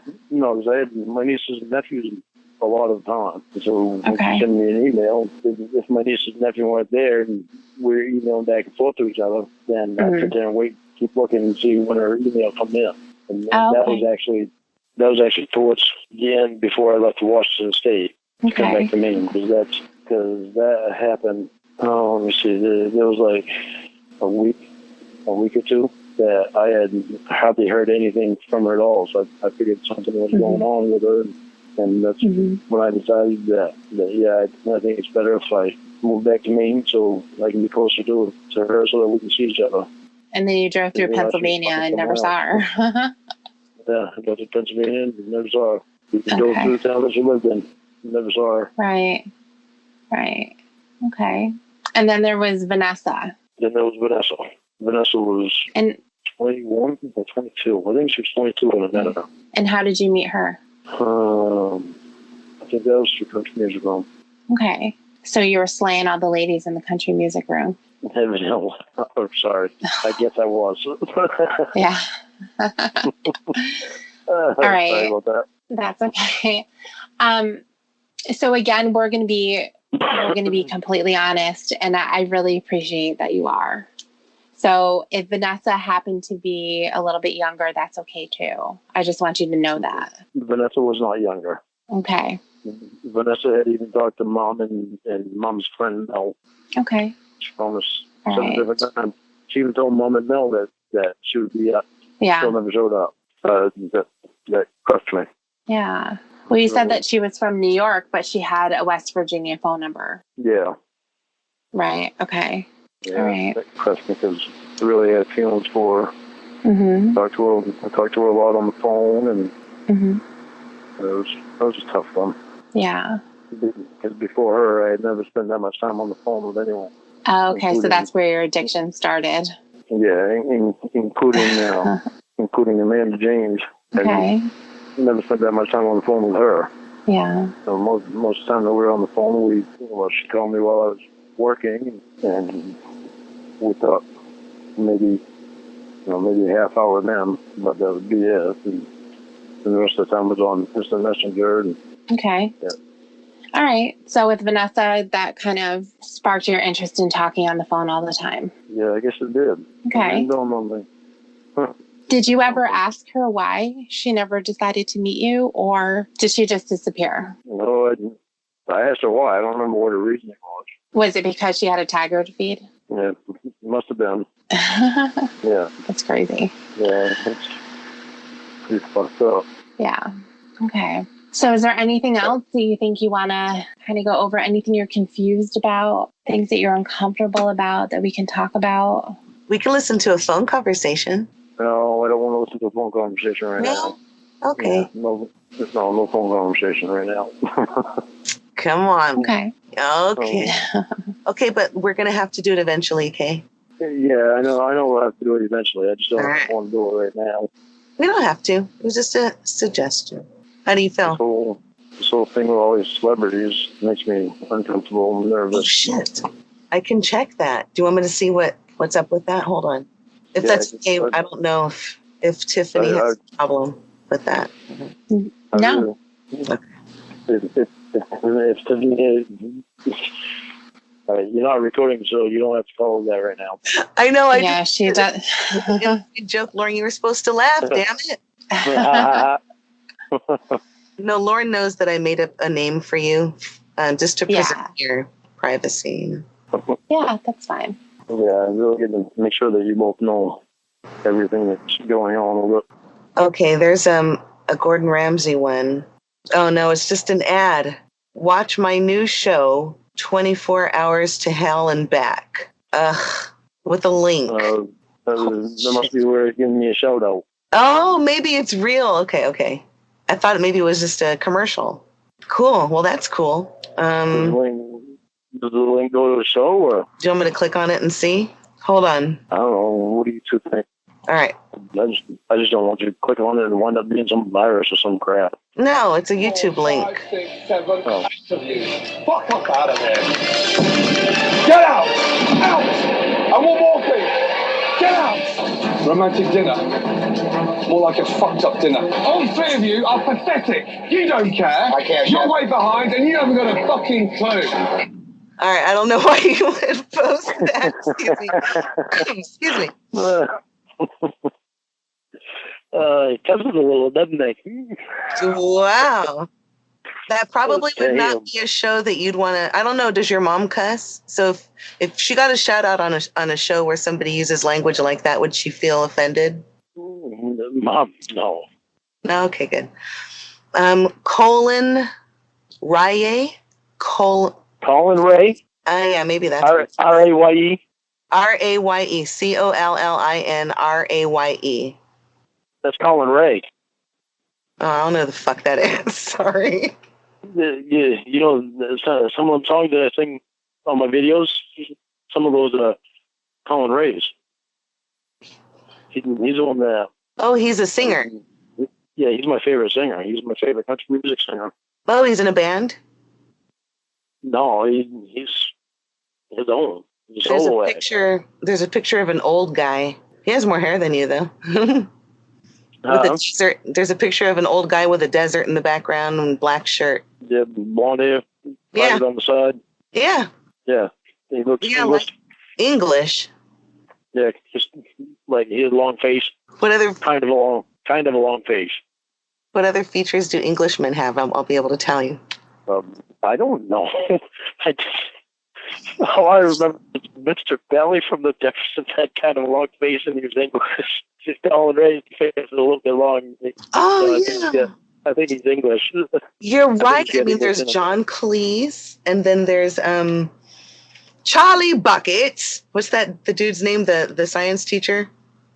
It was a very big wart. Anyway, forget about that shit. I don't know. I forgot. Yeah, that's not true, Lorne. Okay. Keep up the great work, Lorne. I heard you were a big fan of mine. Oh, I guess you're right. He is a famous guy. Maybe we can do. Oh, let's see. Maybe we can do a conversation about I Think About You One Day. A duet. What's that? Is that a good song? That's a good song. I don't think I want to do a conversation with him about I Think About You. I don't know why you'd say that one. No. He wanted. Did you sing it? Huh? Did you sing it? Not on any of those videos. Okay, maybe I read it wrong. It seems to me like he wanted to see how you would sing it. Maybe we how could. I would sing. Yeah. Not duet like a duet, but DOIT. Okay, read it over again, please. Keep up the great work, Lorne. I'll send you a picture of it. Keep up the great work, Lorne. I heard you were a big fan of mine. Maybe we can do a conversation of I Think About You One Day so you can do it. Do it. Yeah, do it. But that song, I Think About You. I'm going to tell you how the lyrics, I'm going to tell you why I don't like that being in there. The lyrics in that song, that song actually talks about a father's daughter. What's wrong with that? I think about you, 8 years old, big blue eyes and a heart of gold. When I look at this world, I think about you.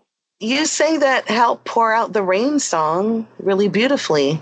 Yeah, I don't think it's intended that way. I don't know. No, I don't think he intended it that way either. It's just that I don't know. I try to stay away from anything that has to do with kids.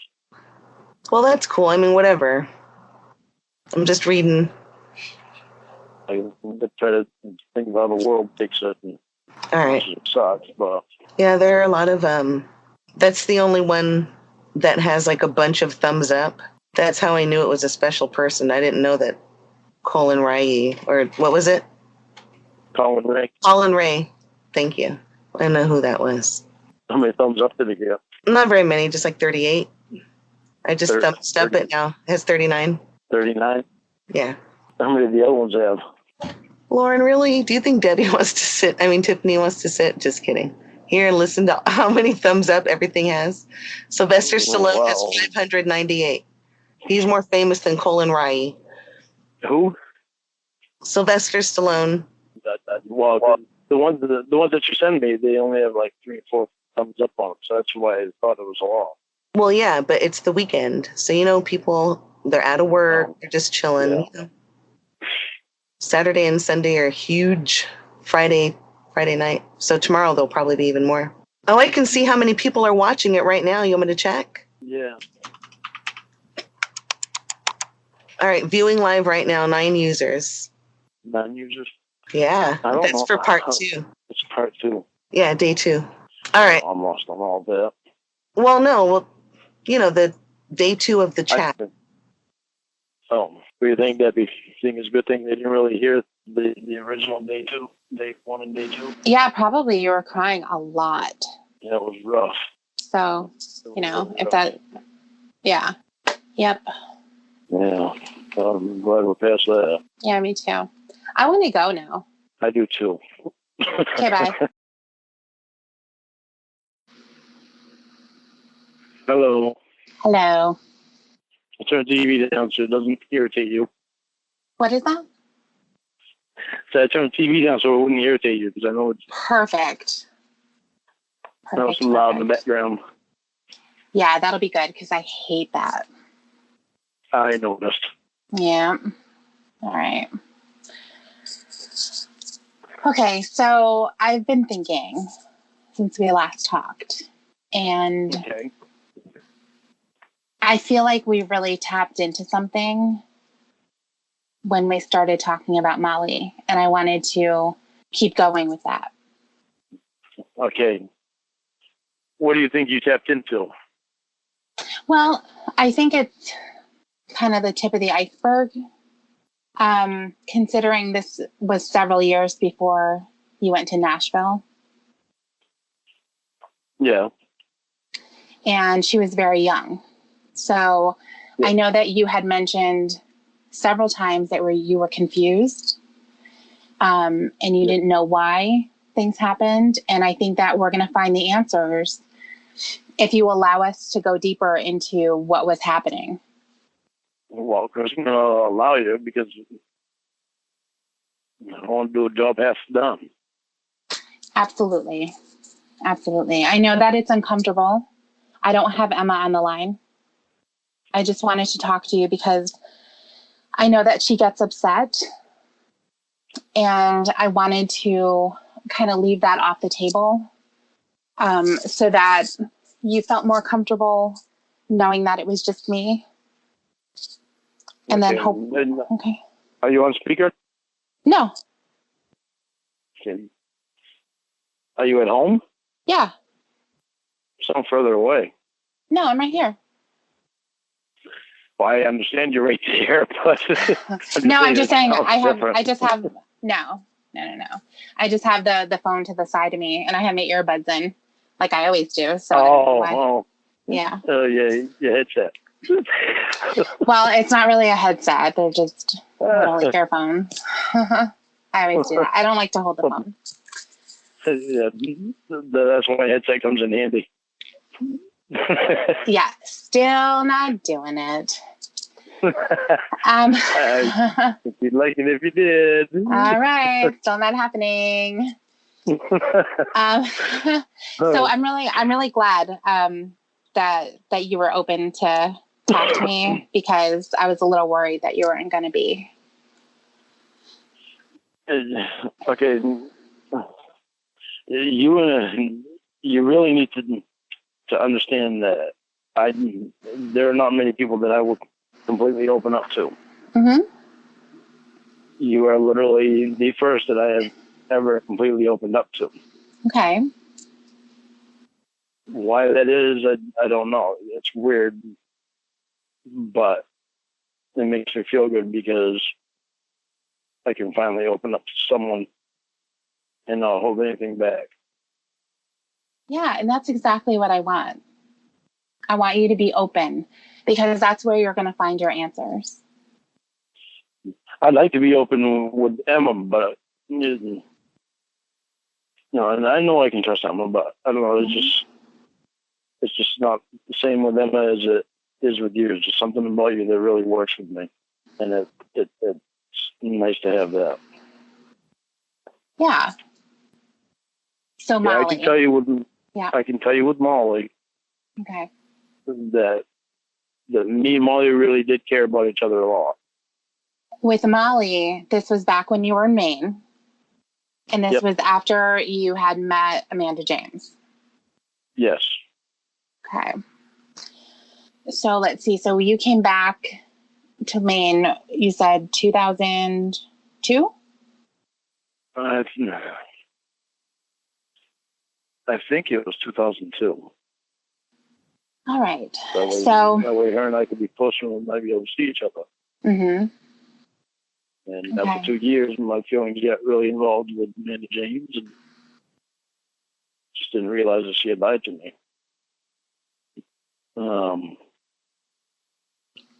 Let me think. At what point were you going on the internet when you came back home? Was it the whole time? Was I on the internet? Yeah. Yeah, the whole time I was on the internet. So you were doing your But chat room thing and... No, the only one that I was talking to at the time was, well, when I first moved down to, I can't say when I first moved. Oh, crap, let me think. Even after I built the little place across from Lori's driveway, I was on the internet then with Amanda James. And Okay. she was the only one that I talked to. And I didn't go in chat rooms and stuff like that then, Yeah. as far as I remember. Okay. But then,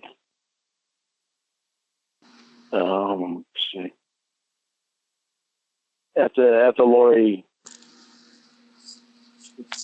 told me that she was lying to me, and I found all that information out, it took 6 months before I stopped talking to her completely. Right. And I think that time I moved down. I had moved down to the house I bought off Ralph, and that's when I started talking to Vanessa and Lee Parker. Okay. But I don't believe that was her real name anyway. Probably not. Yeah, more likely not. I talked to her for like a year, Mm-hmm. and then I can't remember. I think it was after Vanessa that I met Molly, but I can't remember how long because I don't think I went on the internet for a while after. Okay. Because of where I was trying to get over Vanessa. So in total, how long do you think you knew Molly? In total, for about 3 years. See, 9/11 happened. Mm-hmm. And I think it was April and May of 2002. I think is when I moved back here to Maine. Okay. I think it was around that time. And so, and it was like 6 months after that You stopped talking to Amanda. yeah, And then you met Vanessa. then I met Vanessa. And you talked to her for a year. Yeah. So we're going to say that probably takes you until about sometime in 2003. When I was talking to Vanessa, when I first started talking to Vanessa, I remember I had just moved down to Ralph's house. I had Donnie and Todd and Randy and Scott go up and tear my building down that I had built up across from Lori's driveway, and they brought it down to the house that I bought off Ralph. Mm-hmm. And there wasn't any snow on the ground then. Okay. So it had to be I want to say right before winter, I think, or maybe beginning of summer. All right. So 2002, 2003. Had to be by the end of 2003 that I stopped talking to, or maybe the beginning of 2004 that I had stopped talking to Vanessa. Yeah. And then you said you were off the internet for a while to get over that. Yeah. So do you think it was maybe like a couple of months, or what do you think? I think probably 3 or 4 months. Okay. Then I met Molly. And how old was Molly? She was 15. Okay. And where did you meet her? Country music room. Now, you were saying that each state had a country music singing room. I used to go in all different states. Oh, okay. Well, most of the time I go into the Nashville room, country music room. All right. So, but you probably met her in the main one, I'm assuming. Yeah, I met her in the main one. So what happened there? Like, what was your conversation like before things became a little bit more? I don't remember. I remember she sent me a message first. Okay. She liked my singing. Okay. And she made a comment to me about my singing. Okay. And I said thank you to her, and I don't remember a conversation after that. Well, what do you remember about her? What I remember about Molly is most of what I remember about her is her having problems with her boyfriend, and she talked to me all the time about it. And her best friend, she talked to me about fights she'd have with her best friend when her best friend stayed over and all that stuff. Okay. Just school stuff. And she talked to me about how she feels down sometimes about things, and then her dad being an alcoholic and caused problems with the family. Okay. She talked to me about her parents thinking about getting a divorce, and she talked to me about her little brother and her older sister. She would talk to me about everything. Mm-hmm.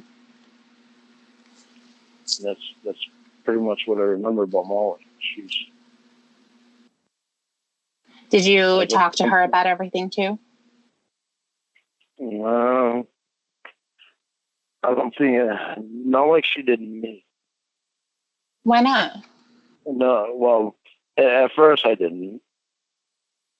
Probably, I don't know, probably a year later I did. Or a year and a half later I probably did. Or almost. You probably told her. You probably told her about stuff, you mean? Yeah, about stuff that was going on with me in the business and things that, I don't know, I guess I might have, it was probably about a year and a half before I actually started talking to her with deep things about me, what was going on with me and stuff like that. Mm-hmm. But we grew really close to each other and really comfortable with each other. Okay. Comfortable to the point where we slept on the phone together because I remember there was a couple of nights where we literally slept on the phone together just because, well, either she needed comfort those couple of nights or I might have needed comfort. So we'd literally sleep on the phone with each other just so the other one would be comfortable. How do you think she was able to comfort you? I don't know, just somebody there so that, well, I think that there, I think is when I was starting to have a really rough time. What do you mean? Meaning realizing that I was getting used by my family, my family, and other friends, and not knowing how to get out of it and how to stop them from using me. And I was really, really confused at that time. She'd come for me a lot just by talking, just by being there. What would she be able to talk to you about? I mean, I remember when I was 15, there's no way that I would have been able to comprehend having a business and money problems and that kind of stress. Yeah, but this time she wasn't 15. This time she was almost 18. Or was 18. Yeah, she was almost 18 at this time. So she had already knowing a lot about what was going on with me, because all the time I would be talking to her and telling her things. You know what I'm saying? So she knew what was going on with me. Well, yeah, but you're saying that after like a year, you guys were starting to really you were feeling comfortable with her and you were getting closer. So that would mean she was only like 16. Right. But it was after that when it was when she was 17 that I started going through stuff with everyone, that realizing that how everybody had been using me. She was 17 when I talked to her about that.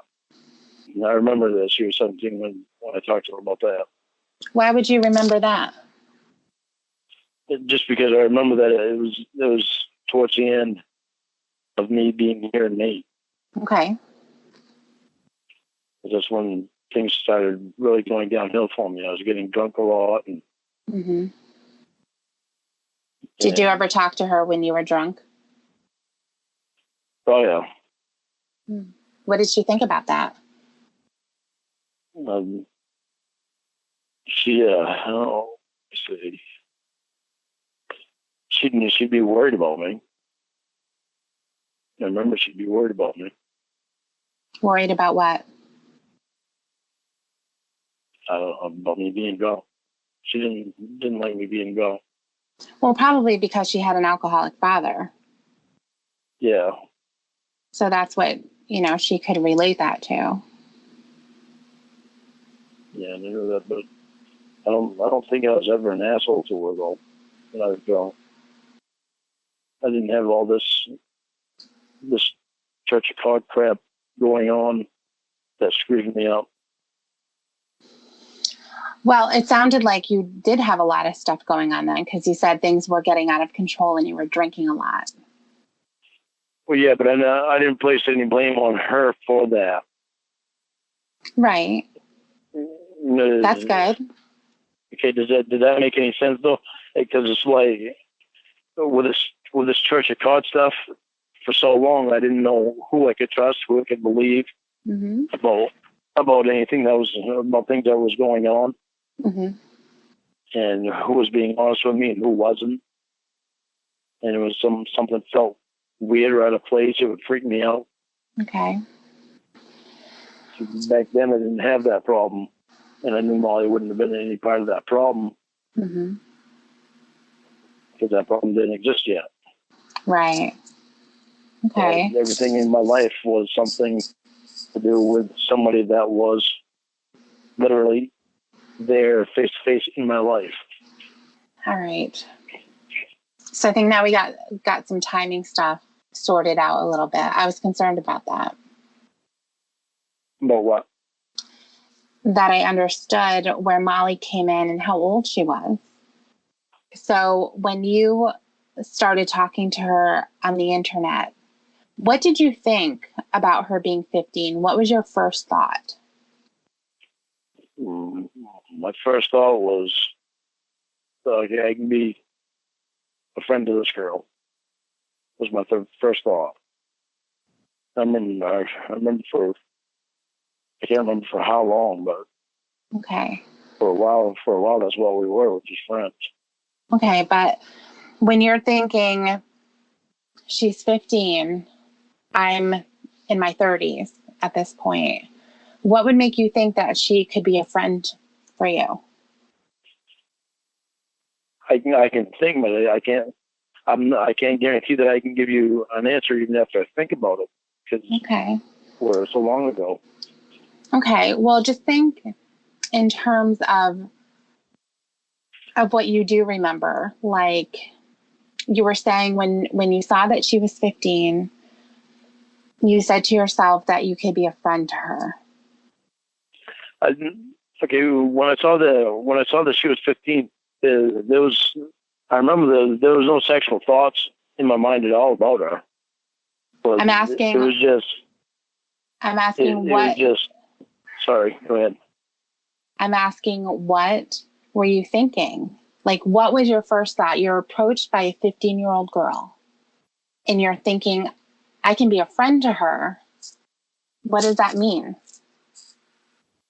I guess it means that I could talk to her. Well, why would you want to? I think it's a thing with the country music thing. She was interested in country music, and I was too.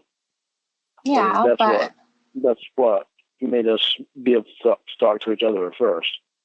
Yeah, but there had to have been adults that you could have talked to. Well, there probably there was those adults that I could talk to. Okay. But why I didn't, I don't know. Okay. At the time, it never dawned on me just because I wasn't thinking about anything else being anything else. I wasn't thinking anything of it. Okay, so conversation. I don't even remember if I really even talked to anybody in the room. Okay. If I ever even messaged anyone. Okay. Because you were just wanting to sing, really. Yeah. Okay. And then other people would sing, and I'd listen to them. Okay. So do you have any concern, or does anything come up that it might be kind of strange to want to be friends with a teenage girl? At the time, no, because my headset the way my head was set wasn't towards any type of relationship with an underage girl. I had been around my nieces and nephews, and they all had friends that was underage now, so I was around them too. So I guess I'd never really put anything in my head about it because I never thought that way. Hang on one quick second, okay? Okay. Pretty little girl, can be not laying on the bed. That's different. You laying out here. Does you want a biscuit? Huh? Do you want a biscuit? Now you go running on the bed. Go. Sorry about that. Okay. All right. Hang on, I'm giving the dog a biscuit. Here. There you go, pretty little girl. Okay. All right. With Molly, you're saying that within the first year, you started to have feelings that were more than friends. Yeah. Okay. How did that happen? I don't really know. That's something I don't remember. Okay. Exactly how it happened. So it's okay to not remember the exact details if you can't. If you can, that's even better because that's only going to help. But if you can't remember exactly, that's okay. But if I wind up remembering, if I don't, I'm going to try to think about it while we're talking. Okay. If I can't remember, whenever I do remember something, if I do remember something, then I will tell you because. Okay. I'm taking this very seriously, so I get the bottom of it. Good. It's bothered me a lot. With Molly, you mean? Really, the whole thing. Okay. Where my head got so far off track and out of whack, and it has really bothered me a lot. With Molly, was there any kind of flirting and stuff? Is that how it started? I'd say that had to be how it started. Okay. Must have been some flirting. Had to be some flirting somewhere along the way. Okay. And how did that get to the point where you're seeing each other naked? I think it was because of the flirting. Was she a virgin? Yeah. She was, okay. And do you remember if there was the same type of a conversation that you were having with Kayla? No. With me and Molly, we got more into in-depth conversations. Right, but when Especially you're flirting, though. when I'm flirting, no. When we were flirting, no, they weren't conversations like I had with Kayla. Well, because we knew each other better. Okay, but how did that lead to flirting? I don't know. I think that's how it led to flirting, because it wasn't right away that we started flirting. We started talking. I think I can't remember how long, but we had talked just as friends. But Okay. I know it had to be at least a month or two. Why would you think that? Well, because when we started flirting, we had already known each other for a little bit, so it wasn't like right off the bat. Do you think that it wasn't in that first night. Well, it wasn't even in that first week. I know that. Sure. What were you thinking about when you were thinking that you wanted to flirt with her? What were some of the things that, was she cute? Did you like her body? Did you like, the way that she talked? What was it about her that attracted you? She was cute, and I liked the way that we got along. Okay. What did you find cute about her? I know, she had blonde hair. She had blonde hair? Yeah. She had blonde hair, and she had a nice personality. Okay. She was friendly, and she was fun. So did you ever think about how young she was compared to you when you started thinking that she was cute and you were thinking maybe you wanted to be more than friends?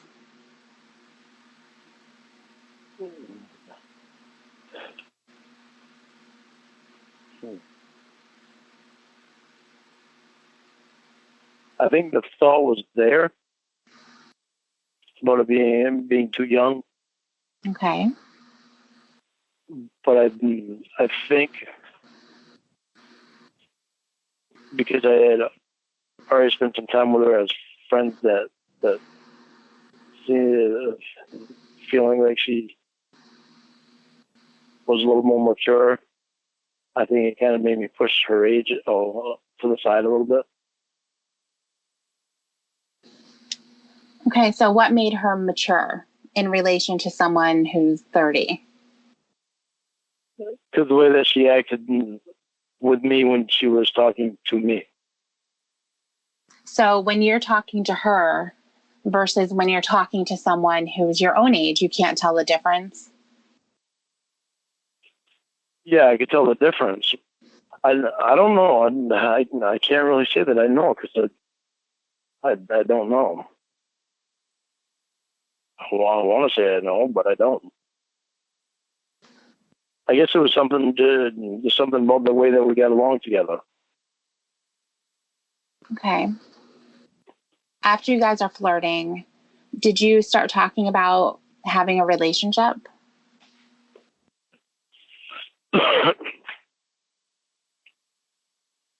Yeah, I think we did. I think it was the day after we started flirting that we started talking about having a relationship. Okay, so when you are flirting and you remember that the next day, that's when you start thinking about having a relationship, that leads me to believe that you remember what the flirting was about and how far it went. The flirting, I think that was when she showed me her tits.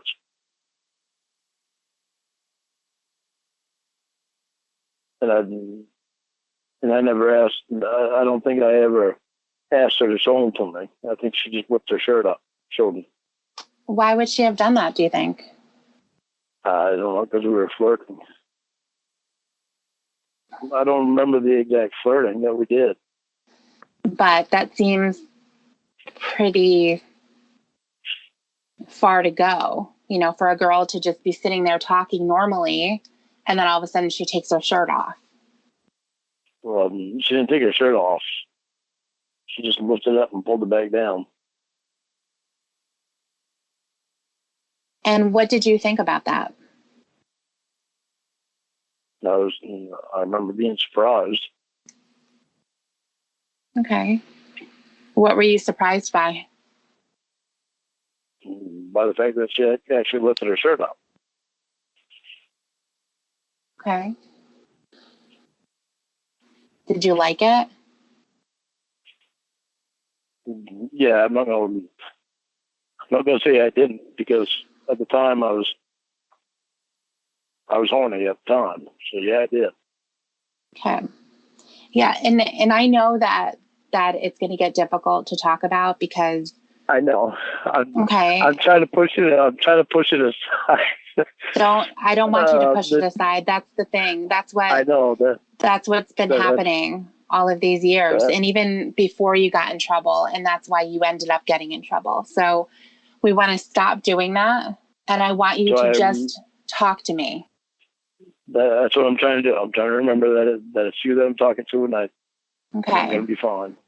Because I'm going to have a lot more respect for you if you just tell me what you're thinking. And tell me exactly what it is. I don't care how crazy it is, how perverted, how disgusting, what you're going to think. Oh my gosh, I don't want to tell her because she's going to think something about me. I just want to know what it is, because that's the only way. That's the only way for us to figure this out. I know. Okay, so if you asked her to show you, then I want to know that you asked her to show you. But I don't think that I did. I could be wrong, but I don't think that I did. I can't remember asking her. All I remember is her lifting up her shirt. Okay, she lifted up her shirt, and you guys were talking about sex at that time, I'm assuming. I don't think we were talking about sex yet. I think we were just flirting. Do you remember if you were naked at the time? No, I don't. I don't think that I was. I think I had my clothes on. I would be really surprised by that if you did. I didn't always sit there naked. There was a lot of time, about half the time, I did have my clothes on. The only time that I would sit there naked when it would be at nighttime, and I knew I was going to be going to bed after I got off the computer. Okay. So did she have a computer in her bedroom? Is that where she was at? When I met her, no. It was not in the living room, not in the kitchen. It was in between, a little hallway type of area. So is that where she was sitting when she flashed you? Yeah. Okay. She said there. Maybe I did ask her to flash me. Okay, why do you think that? Because she said that her parents were in. I remember her saying that her parents were in the kitchen, and the kitchen was right around the corner from where she was at. Okay. And she flashed me, and that I remember her. I remember her looking around the corner to make sure they couldn't see her. I think that's what happened. So I think I did ask her. Okay. So why did you ask her to do that? I don't know. We were flirting, I know that. Okay. But it must have been part of the flirting where it came to me asking her to flash me. Did you show her anything at that time? I think that's where I showed her my dick was then. Because Okay. I think that's where the flirting started getting heavier. Because I think I asked her to flash me, and I think she said, "I'll flash you if you show me your dick." I think that's where that started. And then it was weird because after that we hadn't shown each other anything for a while. Why is that weird? Well, because when you start flirting like that, usually it will continue, or I would think that it would continue more and more. But with me and her, it didn't. Did that frustrate you? I don't think it did frustrate me at the time, because when her and I used to have some really good conversations, Mm-hmm. and you'd think that it would seem odd that you could have a good conversation with a 15-year-old when you're 30 in your 30s, but yeah, it is odd. I was surprised at the good conversations that we had. Well, I think a lot of it was because of where she was going through a hard time, with her dad getting drunk and her sister being gone, and her little brother bugging her friends to school and stuff that bothered us, and she didn't feel she actually started to get depressed.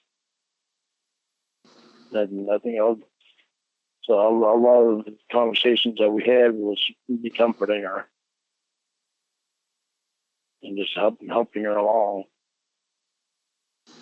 So then, remember she got confused about a lot of things. what was she confused about? About her dad drinking, and just think that would happen at school. I guess that she wouldn't. How do I explain that? She wouldn't. She didn't feel good about herself in school with the friends, because she had just gotten into high school. Oh wait a minute, she a freshman?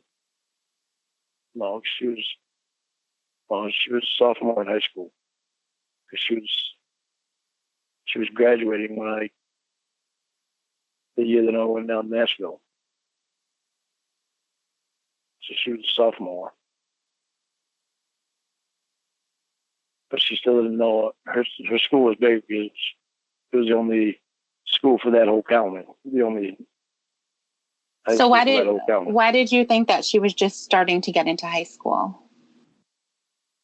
Because she didn't converse with a lot of people, just a little close-knit group that she hung out with, and she didn't feel like boys at school liked her, and that I guess that made her feel less for herself. Okay. So is it possible that she was a freshman, though? And the reason why I'm asking is because it sounds like a lot of the stuff she's going through is the stuff that kids can go through when they're just starting a brand new school. It's a lot bigger. There's a whole bunch of new people. They don't know where they fit in. And it's very confusing. Well, that's what's confusing me, because she was a senior when I went to Nashville. She was graduating that year. She must have just started her senior year then when you went, because when you went to Nashville, it was in September and they graduate, say, in like May or June. Yeah, so she was just starting her senior year. Okay. Yes, she was a freshman. Okay, she was a freshman. All right. I'm going to ask you this, okay? And I want you to, no matter what you've told me before, I want you to know that it's okay to tell me now. Okay? Okay. Was she 14 when you started talking to her? No. She was 15. Don't expect me to change my answer on that, because that's not going to happen. She was 15. I'm telling you the truth on that. Don't try to talk shit to me. I'm trying to keep this straight.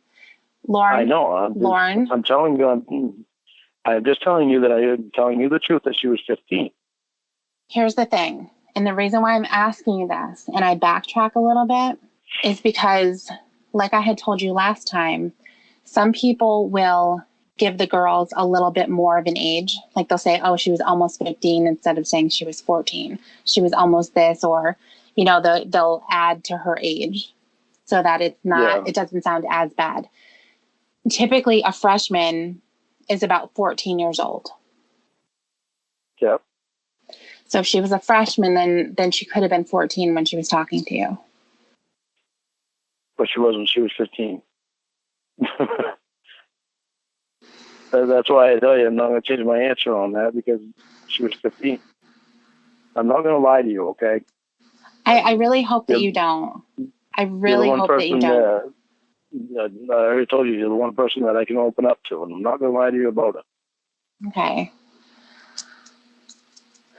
When I met her, she was 15.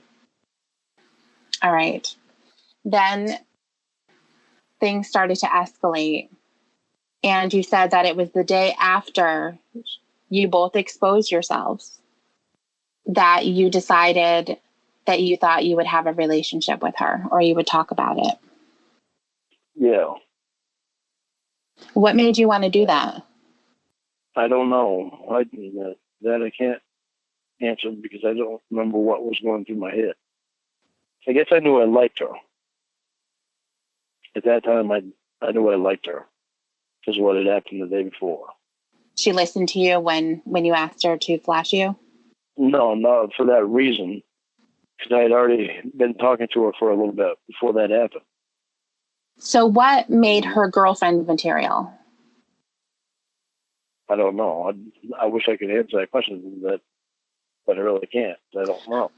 Was it the same type of a girlfriend that you wanted to make Kayla, meaning you were talking bullshit to her to get her to do things for you? No. With me and Molly, it was a lot different with me and Molly. Me and Molly actually talked, and it wasn't about sex and stuff like that all the time. Well, it got to that point. I understand that there was more to talk about because she was a real girl. Yeah, but I mean, maybe that's why one thought got into my head that she might be girlfriend material, because we had actually spent time talking together already, and then we wound up flirting. When you decided that you wanted her to be your girlfriend, how did you think that was going to work? I don't know. I can't say that I thoroughly thought that it was going to work, because I knew I had my doubts because of her age. What were some of the doubts that you had? Just because of our age difference, because of her being so young. Okay. So what about her being young wouldn't make her a good girlfriend? Well, because she hadn't matured enough years ago before she matured, and I knew I'd have to wait until she was of age before I could see her. I think that's another thing that added to me putting thought into whether or not it would really work. When you asked her to flash you, and she did, then all of a sudden, did it seem like she was mature enough to be your girlfriend? Because that happened the next day. I don't know if I don't really think I thought it through. I think all I was thinking about was how much her and I, not really had in common, but had a good time together, and we were comfortable with each other. As far as talking and all that, we actually really had some good talks. So I don't really think that I thought it through that much with the age at that time. I know I thought about it because I remember thinking about her age difference compared to mine, and that held me back a little bit. But I don't think I put enough thought into it before we started talking about it. Okay. So when you were flirting and you asked her to flash you and she did, and then you showed her your dick, what did you think about that? I really don't think I was thinking about it. Well, were you worried that somebody was going to see, or did you get some kind of a thrill knowing it was the wrong thing to do, but it excited you? What was exciting about that? No, I think it was just because it was somebody that I liked. Yeah, but she was a kid. Yes, but at the time it wasn't. It started to not register because it just started being the girl that I was talking to a lot and had gotten to know some, gotten used to. So were you horny before she flashed you? I don't think I was. I think we were flirting, but I think it was just, just fun, just being fun, not thinking that I would go any further than just talking. And then you decided to take a chance. Yeah.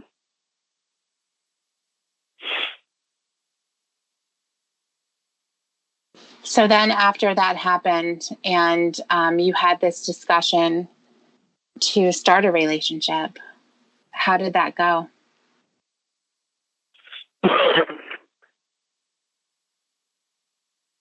Thinking. Okay.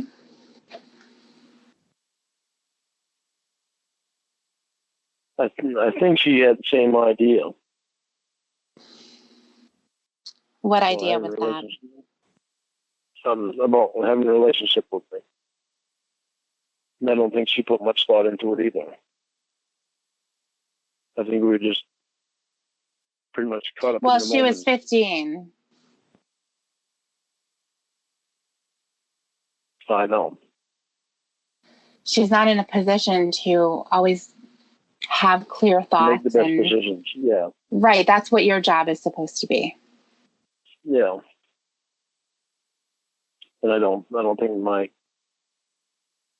obviously my thinking I wasn't doing my job. I think for her, I think she was excited about it because I was older.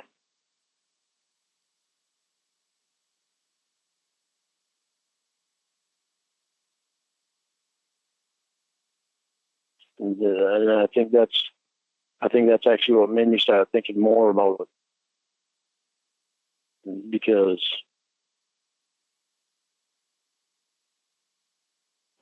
she'd tell me about her going to school, and it seemed like every time that she mentioned her being in school, that it seemed to register with me more that she's too young, and I think it kept bothering me. So how long did it have to bother you before you stopped? I don't know. I think it was a month or two that we kept talking, and we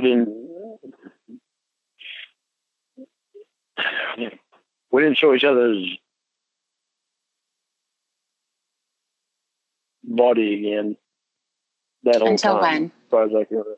Until when? I think the next time was when she was 17. Why would it be when she was 17? It's because we started talking again. Well, we started thinking, having thoughts of maybe trying it again when she was older. But when we stopped, the first time when we stopped, I remember it's because she was too young, and I felt I started feeling really different because I wanted her to, to go through high school the way she should be going through high school, and not be in a relationship that was with somebody that was in their 30s. So you were in a relationship with her, though?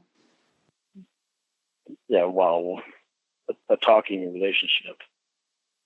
If it was more, well, I wasn't even over the phone. It was just through the computer. Yeah, but you guys were looking at each other and talking. Yeah, we were looking at each other and talking. Mm-hmm. We were looking at each other through webcam and talking.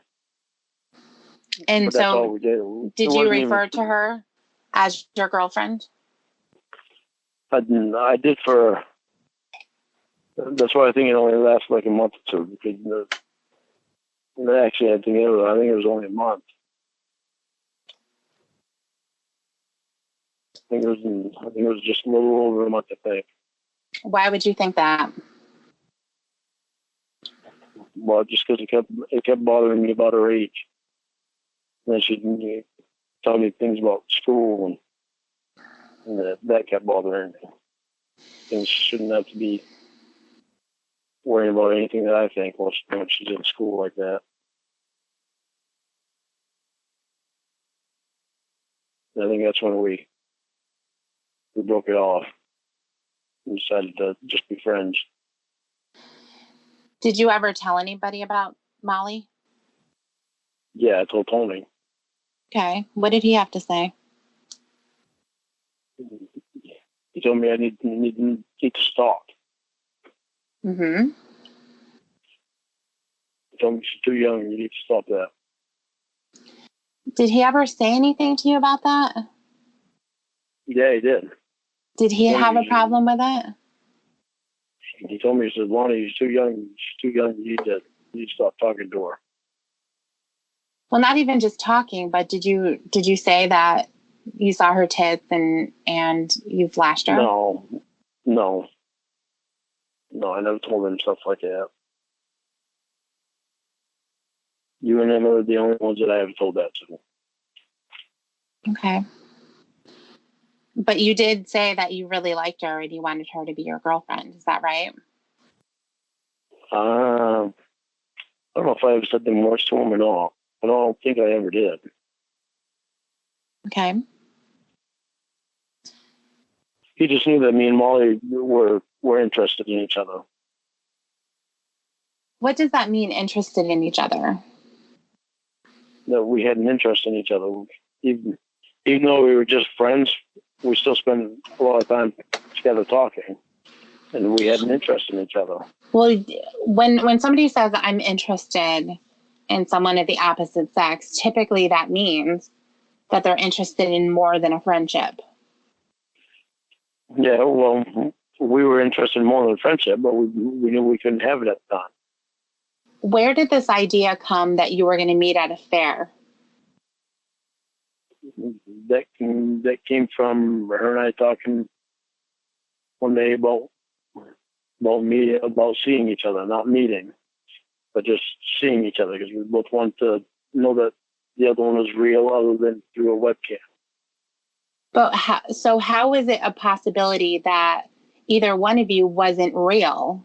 If you were seeing each other on a webcam, you both were doing what you guys were talking about. How is it possible? It's not possible. Sorry. It's not possible. I mean, we knew each other was real, but it's just different being able to see the person in person. Right, when you're going to meet. Right, but we weren't even going to meet. We just Why wanted not? to see each other. Because she was underage. What was the point? Just so we could see each other. We wanted to see each other. Why? Other than through a webcam. But why? Why? Because we did. It doesn't make sense, Lorne. That's why I'm asking. It doesn't make sense. Okay, don't get frustrated. Don't tell me not to get frustrated. I'm trying to wade through some shit here. You know what I'm saying? But I can't give you answers that are not there. What you're trying to do. That's just what we wanted. What you're trying to do, but that doesn't make sense, and I'm asking you to clarify that. To say that doesn't. No, you're saying that's just what we. Wait. You're saying that's just what we wanted, but what does that mean? What did you want? We wanted to see each other in person. But if you're not meeting, what the fuck is the point? Just at the time, I guess it meant something to us at the time, I guess. But what did it mean, though? I mean, because here's the thing, Lorne. You're both seeing each other. I know. The only thing different was that you weren't in the same place, but everything else was there. I'm trying to tell you what the point was, but you're not. I don't know if you're not hearing me or understanding. I know, obviously, you're not understanding. I'm not understanding. Whatever reason we had, we just wanted to see each other in person, not through a webcam. What was that going to accomplish, though? How was that going to change your relationship? Don't know. It could have changed it a lot. How? Because seeing each other, I don't know. Just something about it could have changed. Well, imagine to yourself, what were you expecting to come away from there? You go to this fair, you look at each other from across the parking lot, and then you get in your car and you drive away. What are you expecting to gain from that? You knew that she was a real person because you were looking at her and you were talking to her at the same time. I know. Okay. So I want you to tell me the reason why.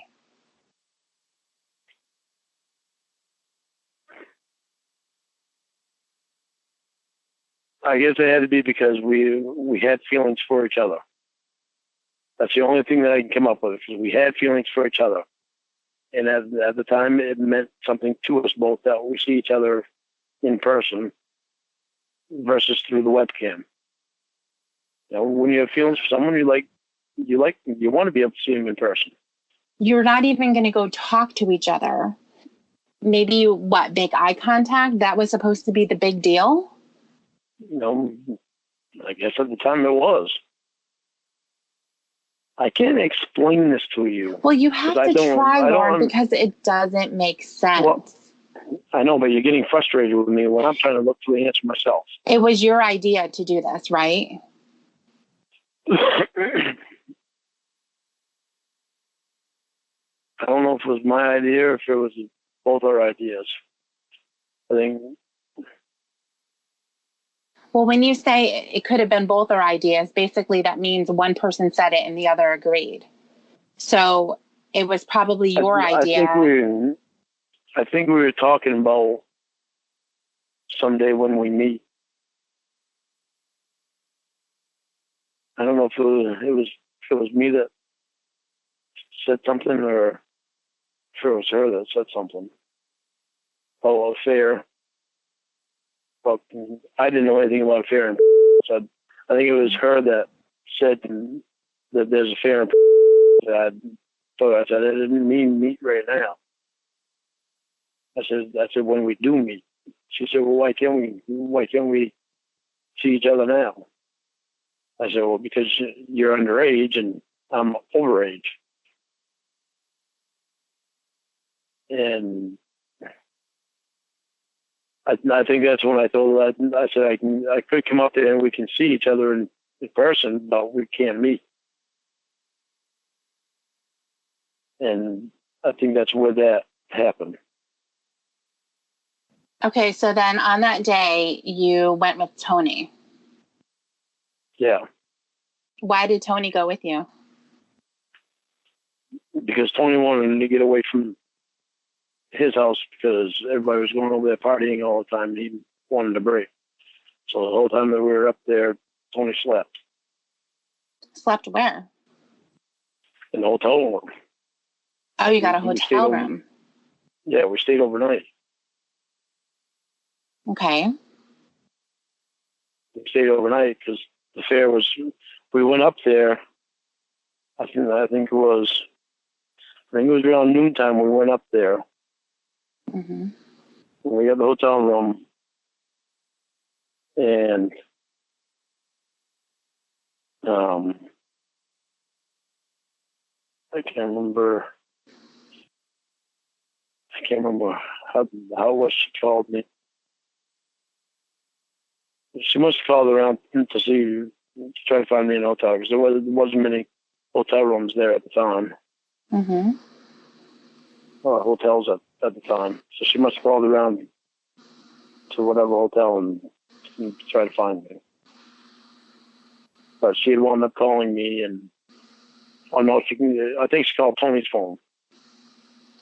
And Tony, we gave her the number to the hotel room phone, and she called that because Tony was worried about the amount of time on his phone, usage on his phone. And I had talked to her through that, and that's when she told me that she made a mistake, and the fair was not the next day; it was the day after. He asked me if I could stay that long. And I said no. I have a job I have to do, and I have to get back so I can do it. So me and Tony stayed overnight, then we left the next morning. So I know that I asked you this last time, but why didn't you go somewhere else? Just never thought about it. She said the fair was the following day after the day that me and Tony left, and I just never thought to try to meet anywhere else. I didn't know where she lived at, so I just never gave it any thought, because the only thing was that I was thinking was that we were going to meet at the fair, and we couldn't meet that day, and I couldn't keep staying up there because I had to do my job. So it just never entered my mind to meet somewhere else. I mean, you drove see each other anywhere else. You drove 3.5 hours to get there. You get a hotel room, and you're thinking that you're going to meet at this fair, but the fair is not happening yet. So how is it possible that in your mind there wasn't something? If you're not going to be meeting each other and you're just going to see each other, it doesn't matter where that's going to happen. I understand that. Okay. But at the time, I didn't give it any thought. I just knew I had to get back to my job. Did Tony have that thought at all? Did he think that was stupid that you guys drove all the way there for absolutely nothing? He thought it was stupid, but he didn't care because he gets sleep and he gets some rest. And that's what he was looking for anyway. So what was the plan? If the fair had moved forward, what was the plan? We were going to go to the fair, and we'd know what each other looked like, so we'd see each other. But a fair can be pretty large. Yeah, but I can't remember. I don't remember if she told me to meet in a specific place or not. I don't think that she did. But me and Tony were just going to walk around the fair, and her and her friend was just going to walk around the fair. We figured somewhere along the way we'd see each other. You had just mentioned something while you were explaining that, and you were saying we knew what each other looked like. Yeah. Which was all you were going to get by seeing each other at the fair. And that was all that you had already gotten when you were on camera. Right. So the difference would have been that would not have been on camera. We would have been able to see each other in person. I know it doesn't make sense, but... Well, it doesn't. It's completely fucking stupid, to be honest. At the time, it made sense to me and her. So then what happened after that? Me and Tony went home. And me and Molly just kept talking. We never made any plans to meet after that. Until I moved down to Nashville. And she was going to come down there to visit me after she graduated. I'm concerned about what happened with your relationship. I mean, first of all, it's concerning that you went there to meet her, and the feeling that I have Is that something spooked you? Nothing spooked me. What do you mean spooked me? Well, she was underage. So Well, you had to have that in the back of your mind that you could get in trouble. Yeah, but that's why I brought Tony with me, so that way nobody could say that I did anything, because I had a witness right there. Tony was right there. Well, you going to meet an underage child.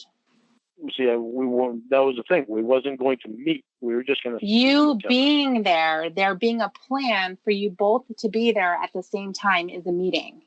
So you can try to have some kind of a different wording, but you were both meeting there at the same time. We're both going to be there at the same time, yes. Right. You had planned to both be there at the same time. That is a meeting. A meeting is when you actually meet.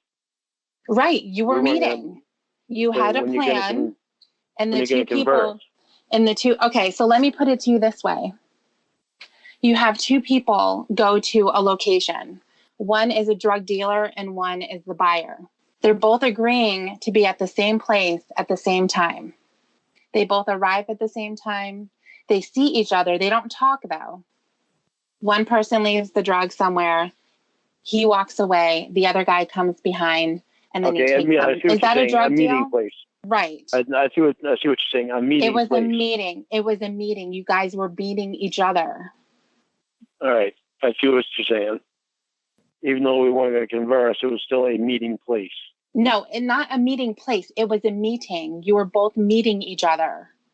Yeah, but okay, this is what I'm saying.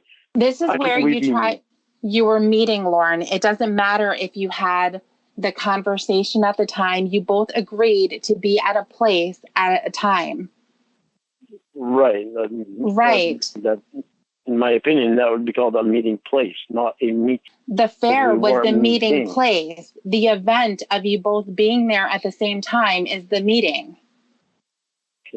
This is where I disagree, because we weren't conversing for any type of meeting. A meeting we were just going there to see each other. Right. You were going there to meet each other. You were both meeting at the same place at the same time.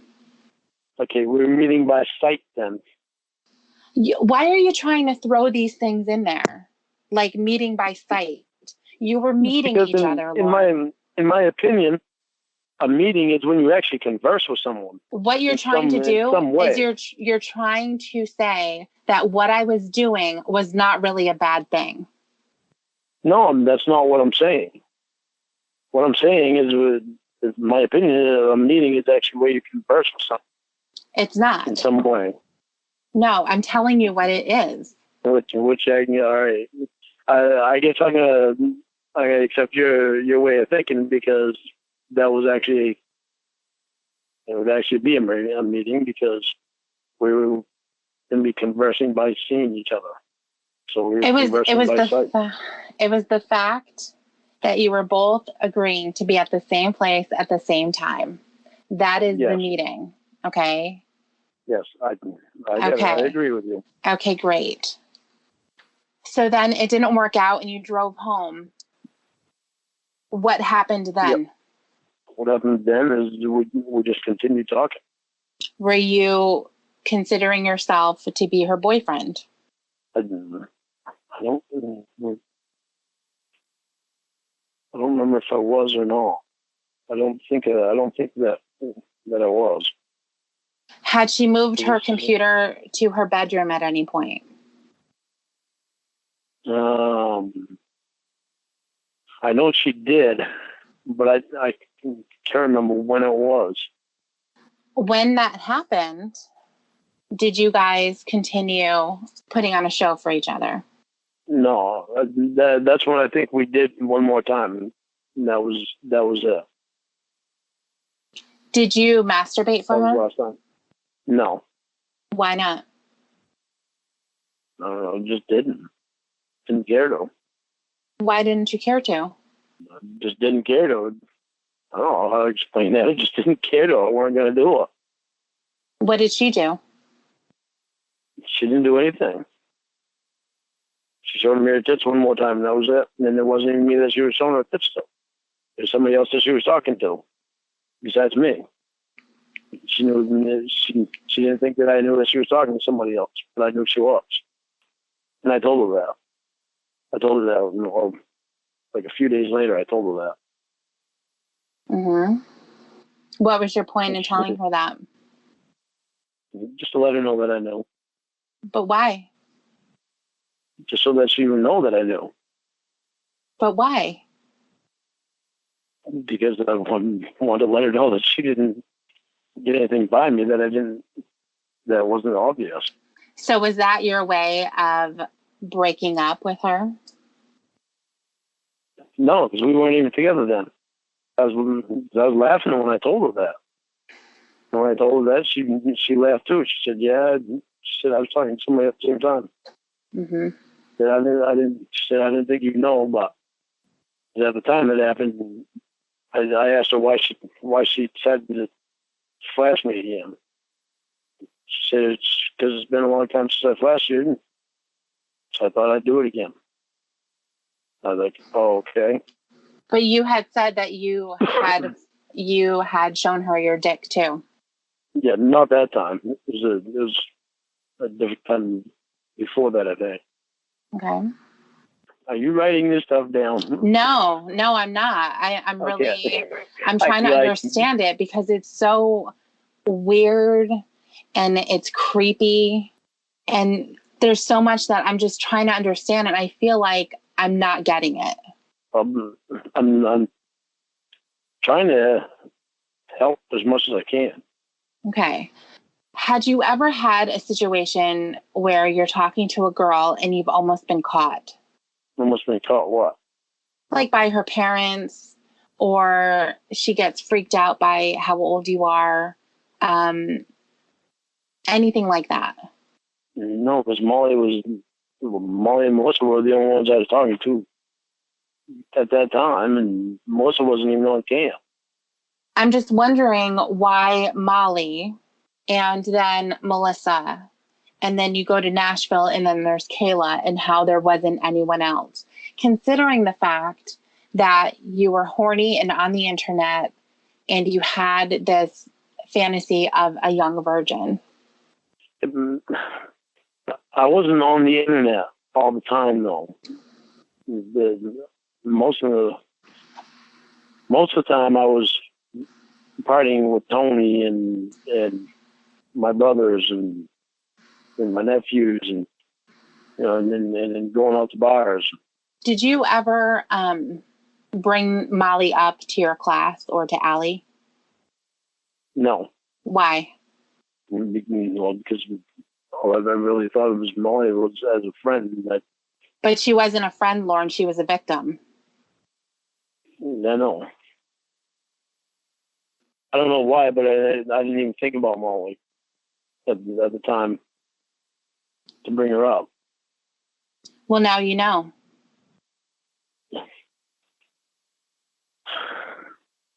Why are you starting to get mad at me? I'm not mad. I'm sitting here talking to you. I'm sitting here talking to you. I'm sitting here talking to you about one of your victims, Lorne, and she was real. I know. How can you say I know in such a nonchalant way? I'm not saying it in a nonchalant way.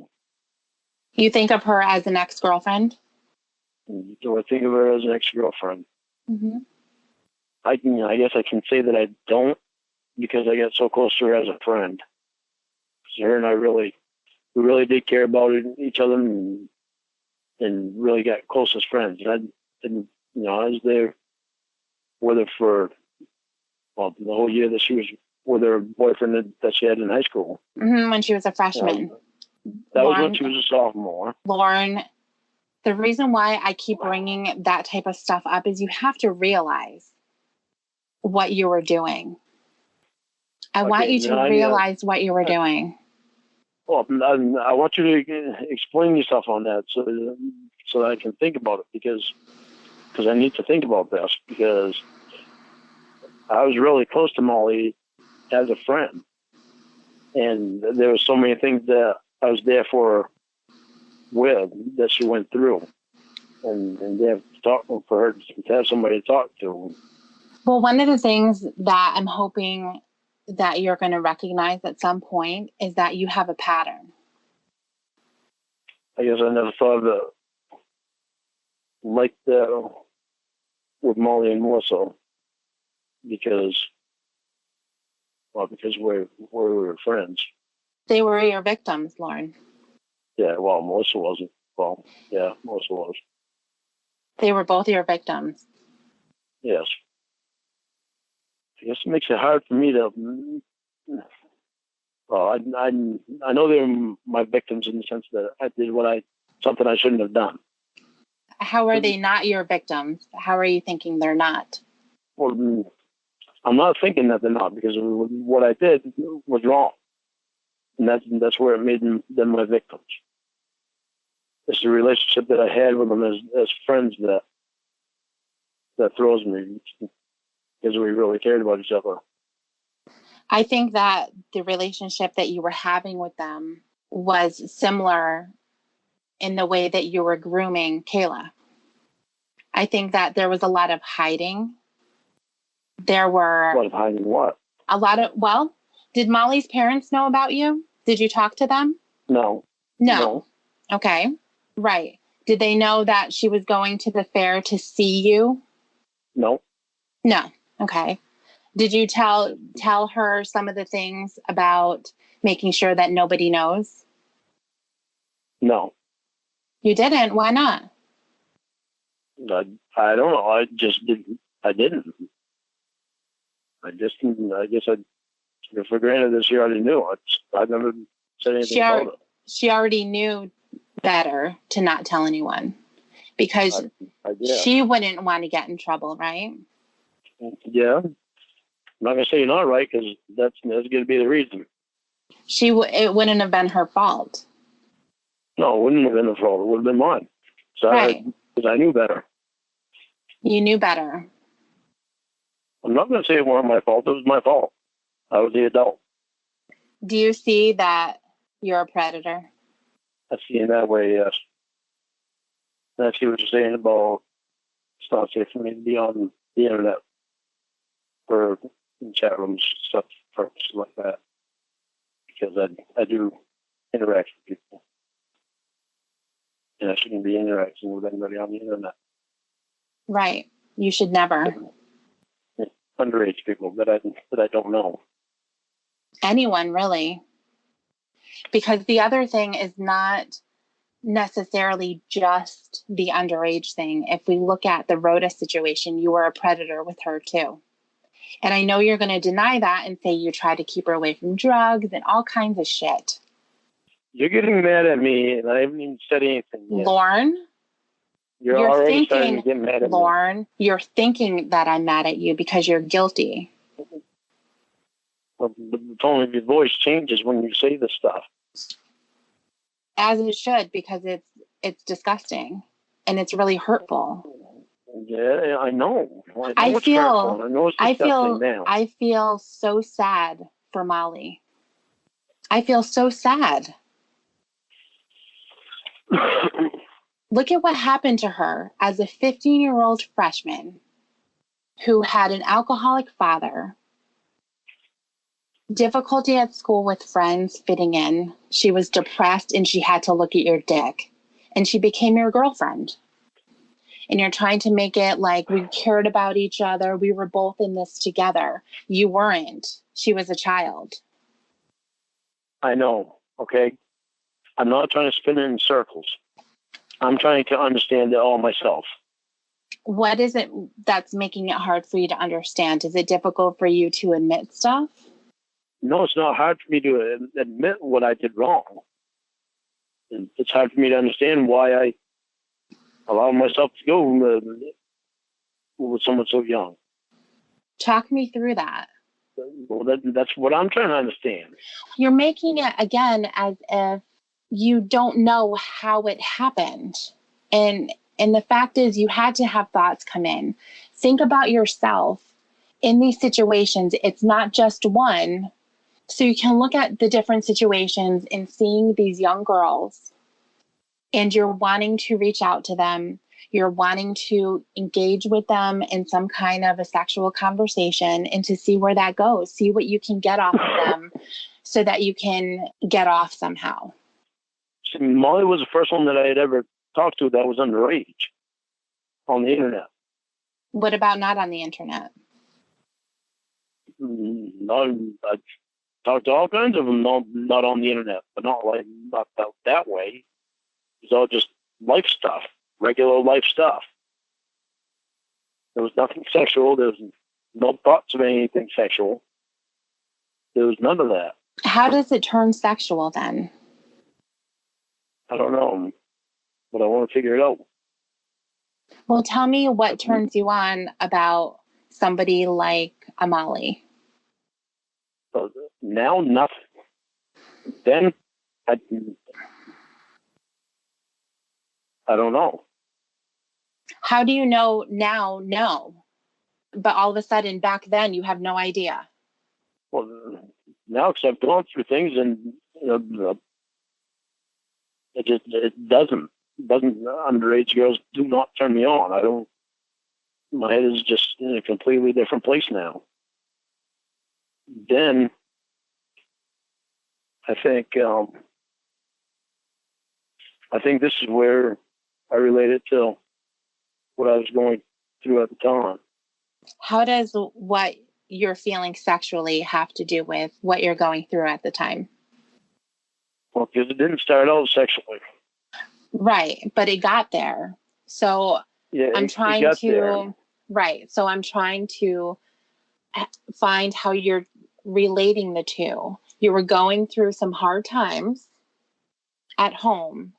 And how does that get to you exposing yourself to Molly? I think it's because me and Molly had fun time together. And I guess it took me away from my problems that I was having. And I think that's where it wound up. Me and her flirting, getting to know each other, so we would flirt. And then... What was the attraction? What was the attraction to her? I think it's because she was fun and taking me away from what my problems were. Okay. So what about... Okay, wait a minute. Don't go too far. Okay. So I think this is when I started feeling low about myself.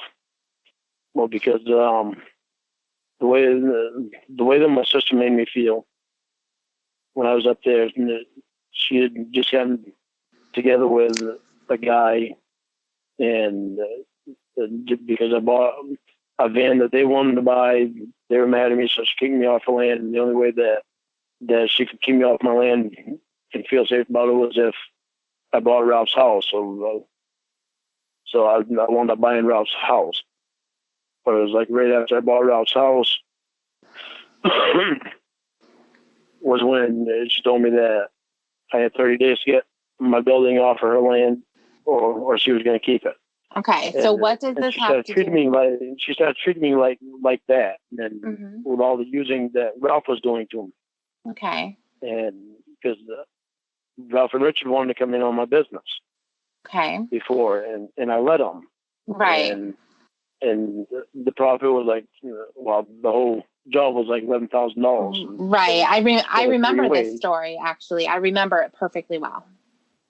Okay, but I gotta go through it. I gotta go through it in my head so I keep this all straight. Okay, so we split it 3 ways, and I had to pay all the bills out of that. So I kicked them out of the business and just did it myself. And after I did that, it made me realize that they tried to talk me into letting him stay in the business with me. And I said no. After I thought about it, I realized that they were only wanting me to be in the business because of all the money I was making, and they didn't really do anything at the job site. It was me and Tony and Paul and Todd, I think, and Randy They did all the jackhammering. And Richard stood there talking to the owner in nice clothes. And Ralph stood off to the side holding the shovel like he was actually going to do something. And at the end of the job, they still wound up with money. And that's when I said I can't do that. Because I still wound up paying the bills. So after that, I thought about it more and more and realized that they just used me more. And I think that's when I started putting things together about how much they were using me, because then it was about being behind $6,000 on the house. Then he was behind on taxes $2,500. Right. So that added to it. So right. Along the way, everything kept adding up along the way, and they'd keep using me. Mm-hmm. And I wouldn't notice it right off the bat until later I would realize it. Right. Yeah, they were using you. So what does this have to do with you having an attraction to Molly? I think it was because I started feeling low about myself. And so I know I was feeling low about myself because of the people that I was drinking a lot, and the people that I was hanging around was Tony and his friends that he has, which most of them were druggies. Right. So, but about Molly, though, the fact that she was a kid. Well, that's what I'm saying. I think it's because I felt low about myself that I didn't feel like I could have anybody that was my age and decent. I felt really low and lowering myself all the time. Okay, so you thought that a kid was going to be the perfect girlfriend? No, I don't think that's what it was at all. I think it was because I could go home and talk to Molly on the computer and know that I'm not right there face to face with her, mm-hmm. that it wasn't going to hurt anything, that I wasn't going to get hurt, that she wasn't going to get hurt, and we weren't using each other when actually we were using each other. But I didn't realize it at the time that I was using her. I just now realized that because she made me feel better about myself, and that's why I wound up spending so much time with her that I did. So then, if we were to jump from Molly to Kayla, we're going a couple of years. How is it that you're still seeking out a child?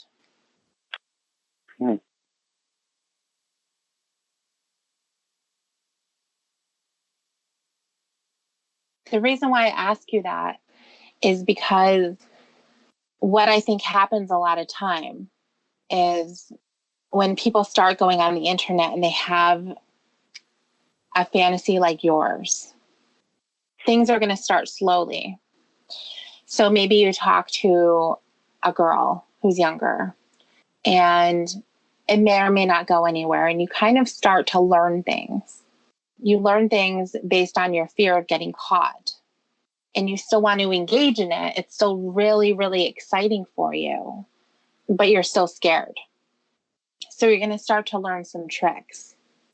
And it's going to be something like, maybe with Molly, you were telling her, well, you can bring one of your friends, make sure your parents don't see, is there anybody there that's going to know, or, who are you going to tell? Make sure you don't tell anybody. And when you got to Kayla, you were full-blown predator. Like, you had all of the trick laid out at that point. And I think that you can see that, hopefully, since you've been reading the chat. Yeah. Okay. I can see it. Now I see everything there now. Okay. I'm so fucking grossed out by that thing. The reason why I say that is because I feel like there had to have been other girls. There wasn't. How is that possible?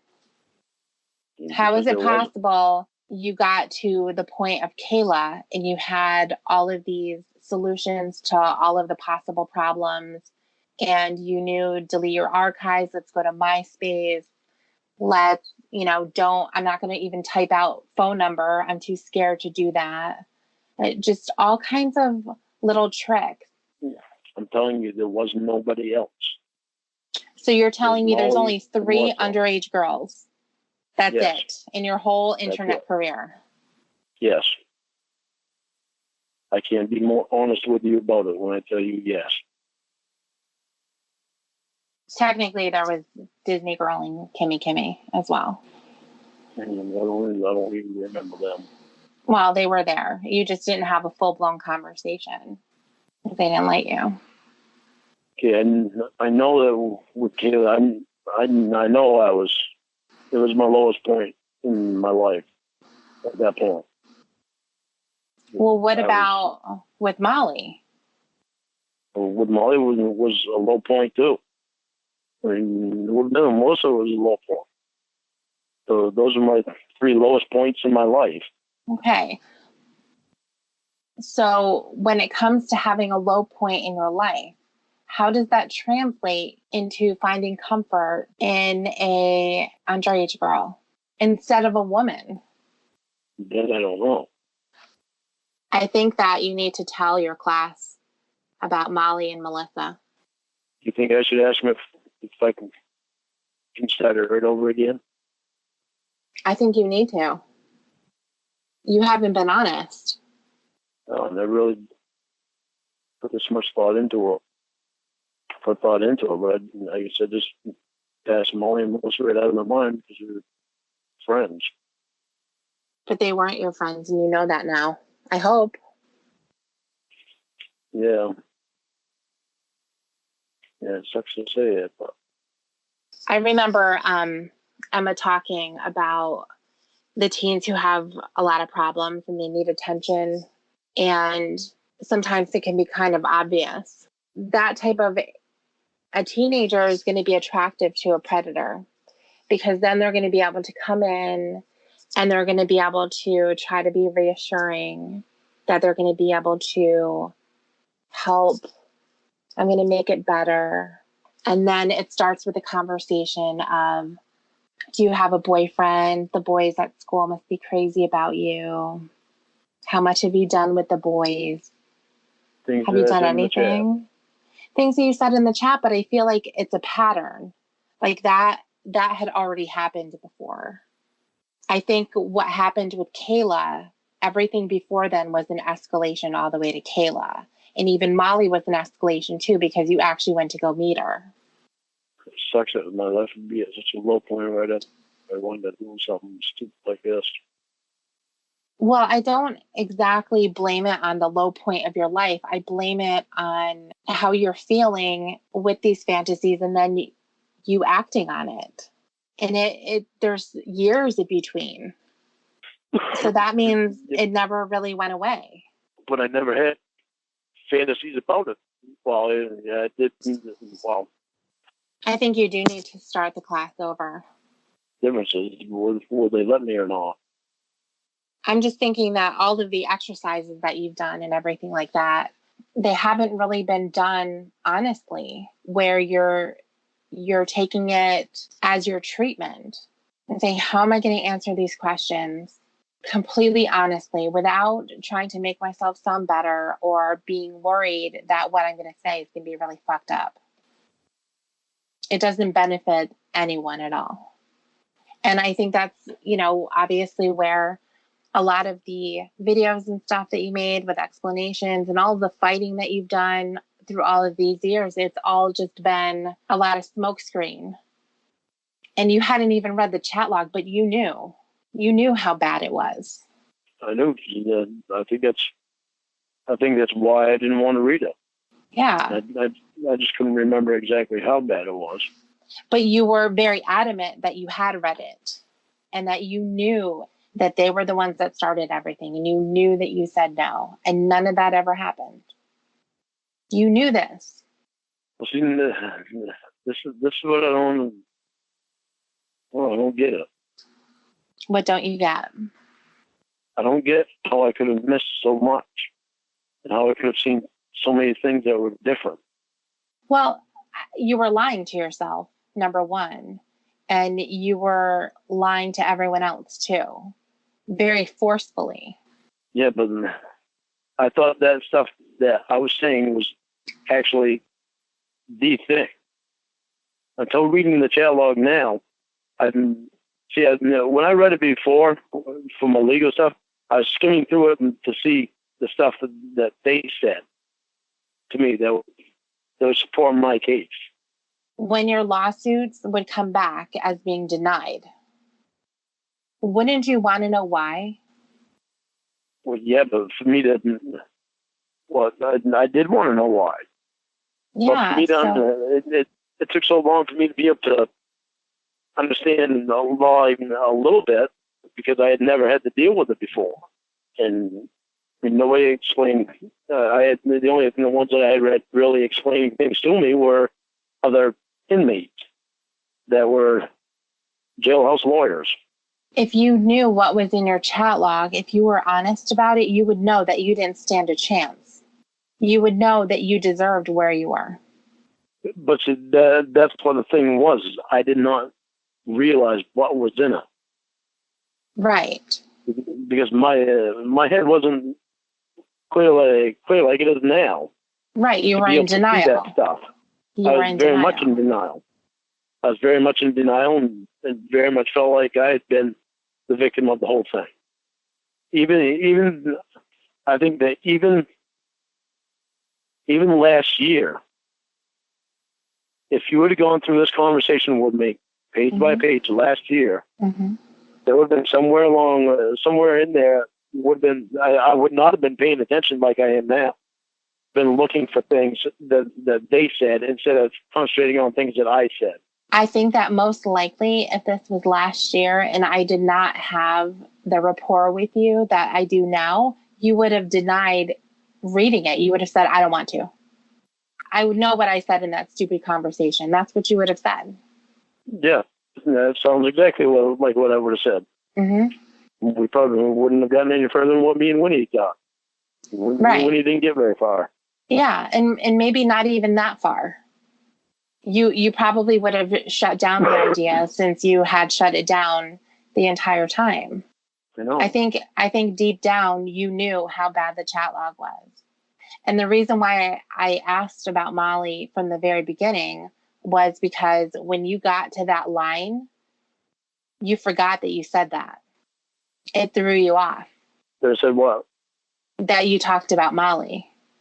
That you had mentioned that you had another kid on your MySpace, and you were like, oh my gosh, I said that. Yeah, I had forgotten all about it. Right.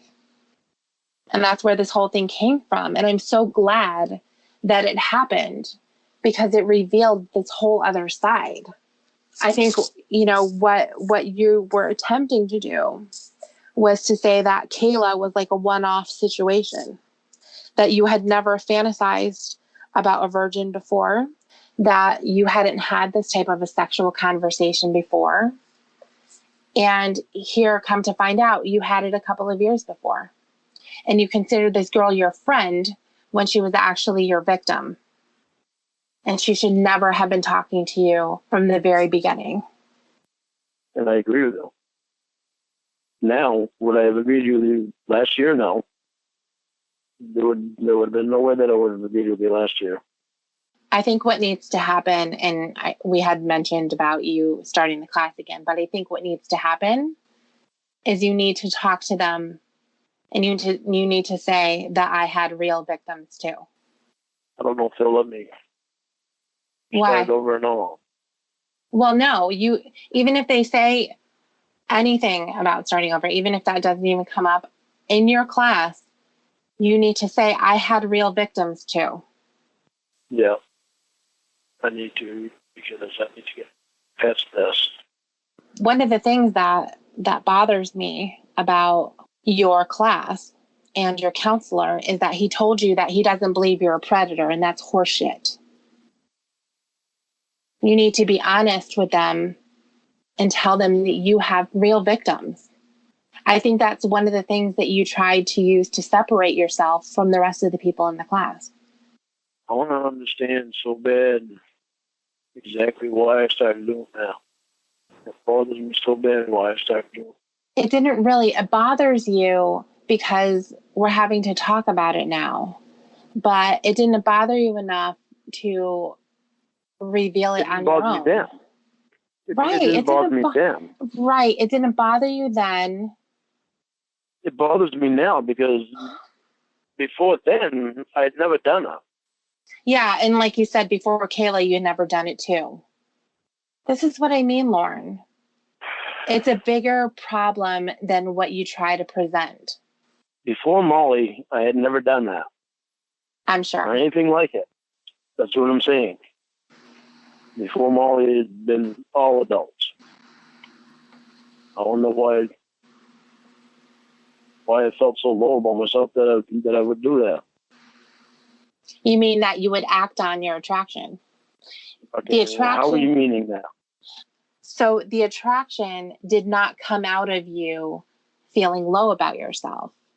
The acting upon that with engaging with Molly and things like that, that's a totally separate thing. But the actual attraction that you had so that you can be sexually aroused by someone who is of that age has nothing to do with you feeling low about yourself. You're saying it's just because I was attracted to kids? Yeah. No, I'm disagreeing with you. Why? Because I had never done that before. It doesn't matter if you've done it before. And I had never been attracted to kids like that before. You did, because you told me that you were aroused by hearing news stories of their abuse. Well, So no, there was something I didn't say I was. No, that's why I wondered why you kept calling it fancy. I'd hear it. I didn't have fantasies about it. Just because I'd hear it doesn't mean I'm having fantasies about it. It never aroused me. Then why did it even come up? Well, because that's the first time I ever heard about it. Well, let me try to put something together here, because I remember when we were talking and I was trying to help you figure out, where did this come from? Having physical arousal from a child is not a normal thing. So you were trying to figure out, where did it come from? And you were saying, I heard news stories of older men with kids and you were aroused by them. No, I Okay. never said that I was aroused by them. There you go.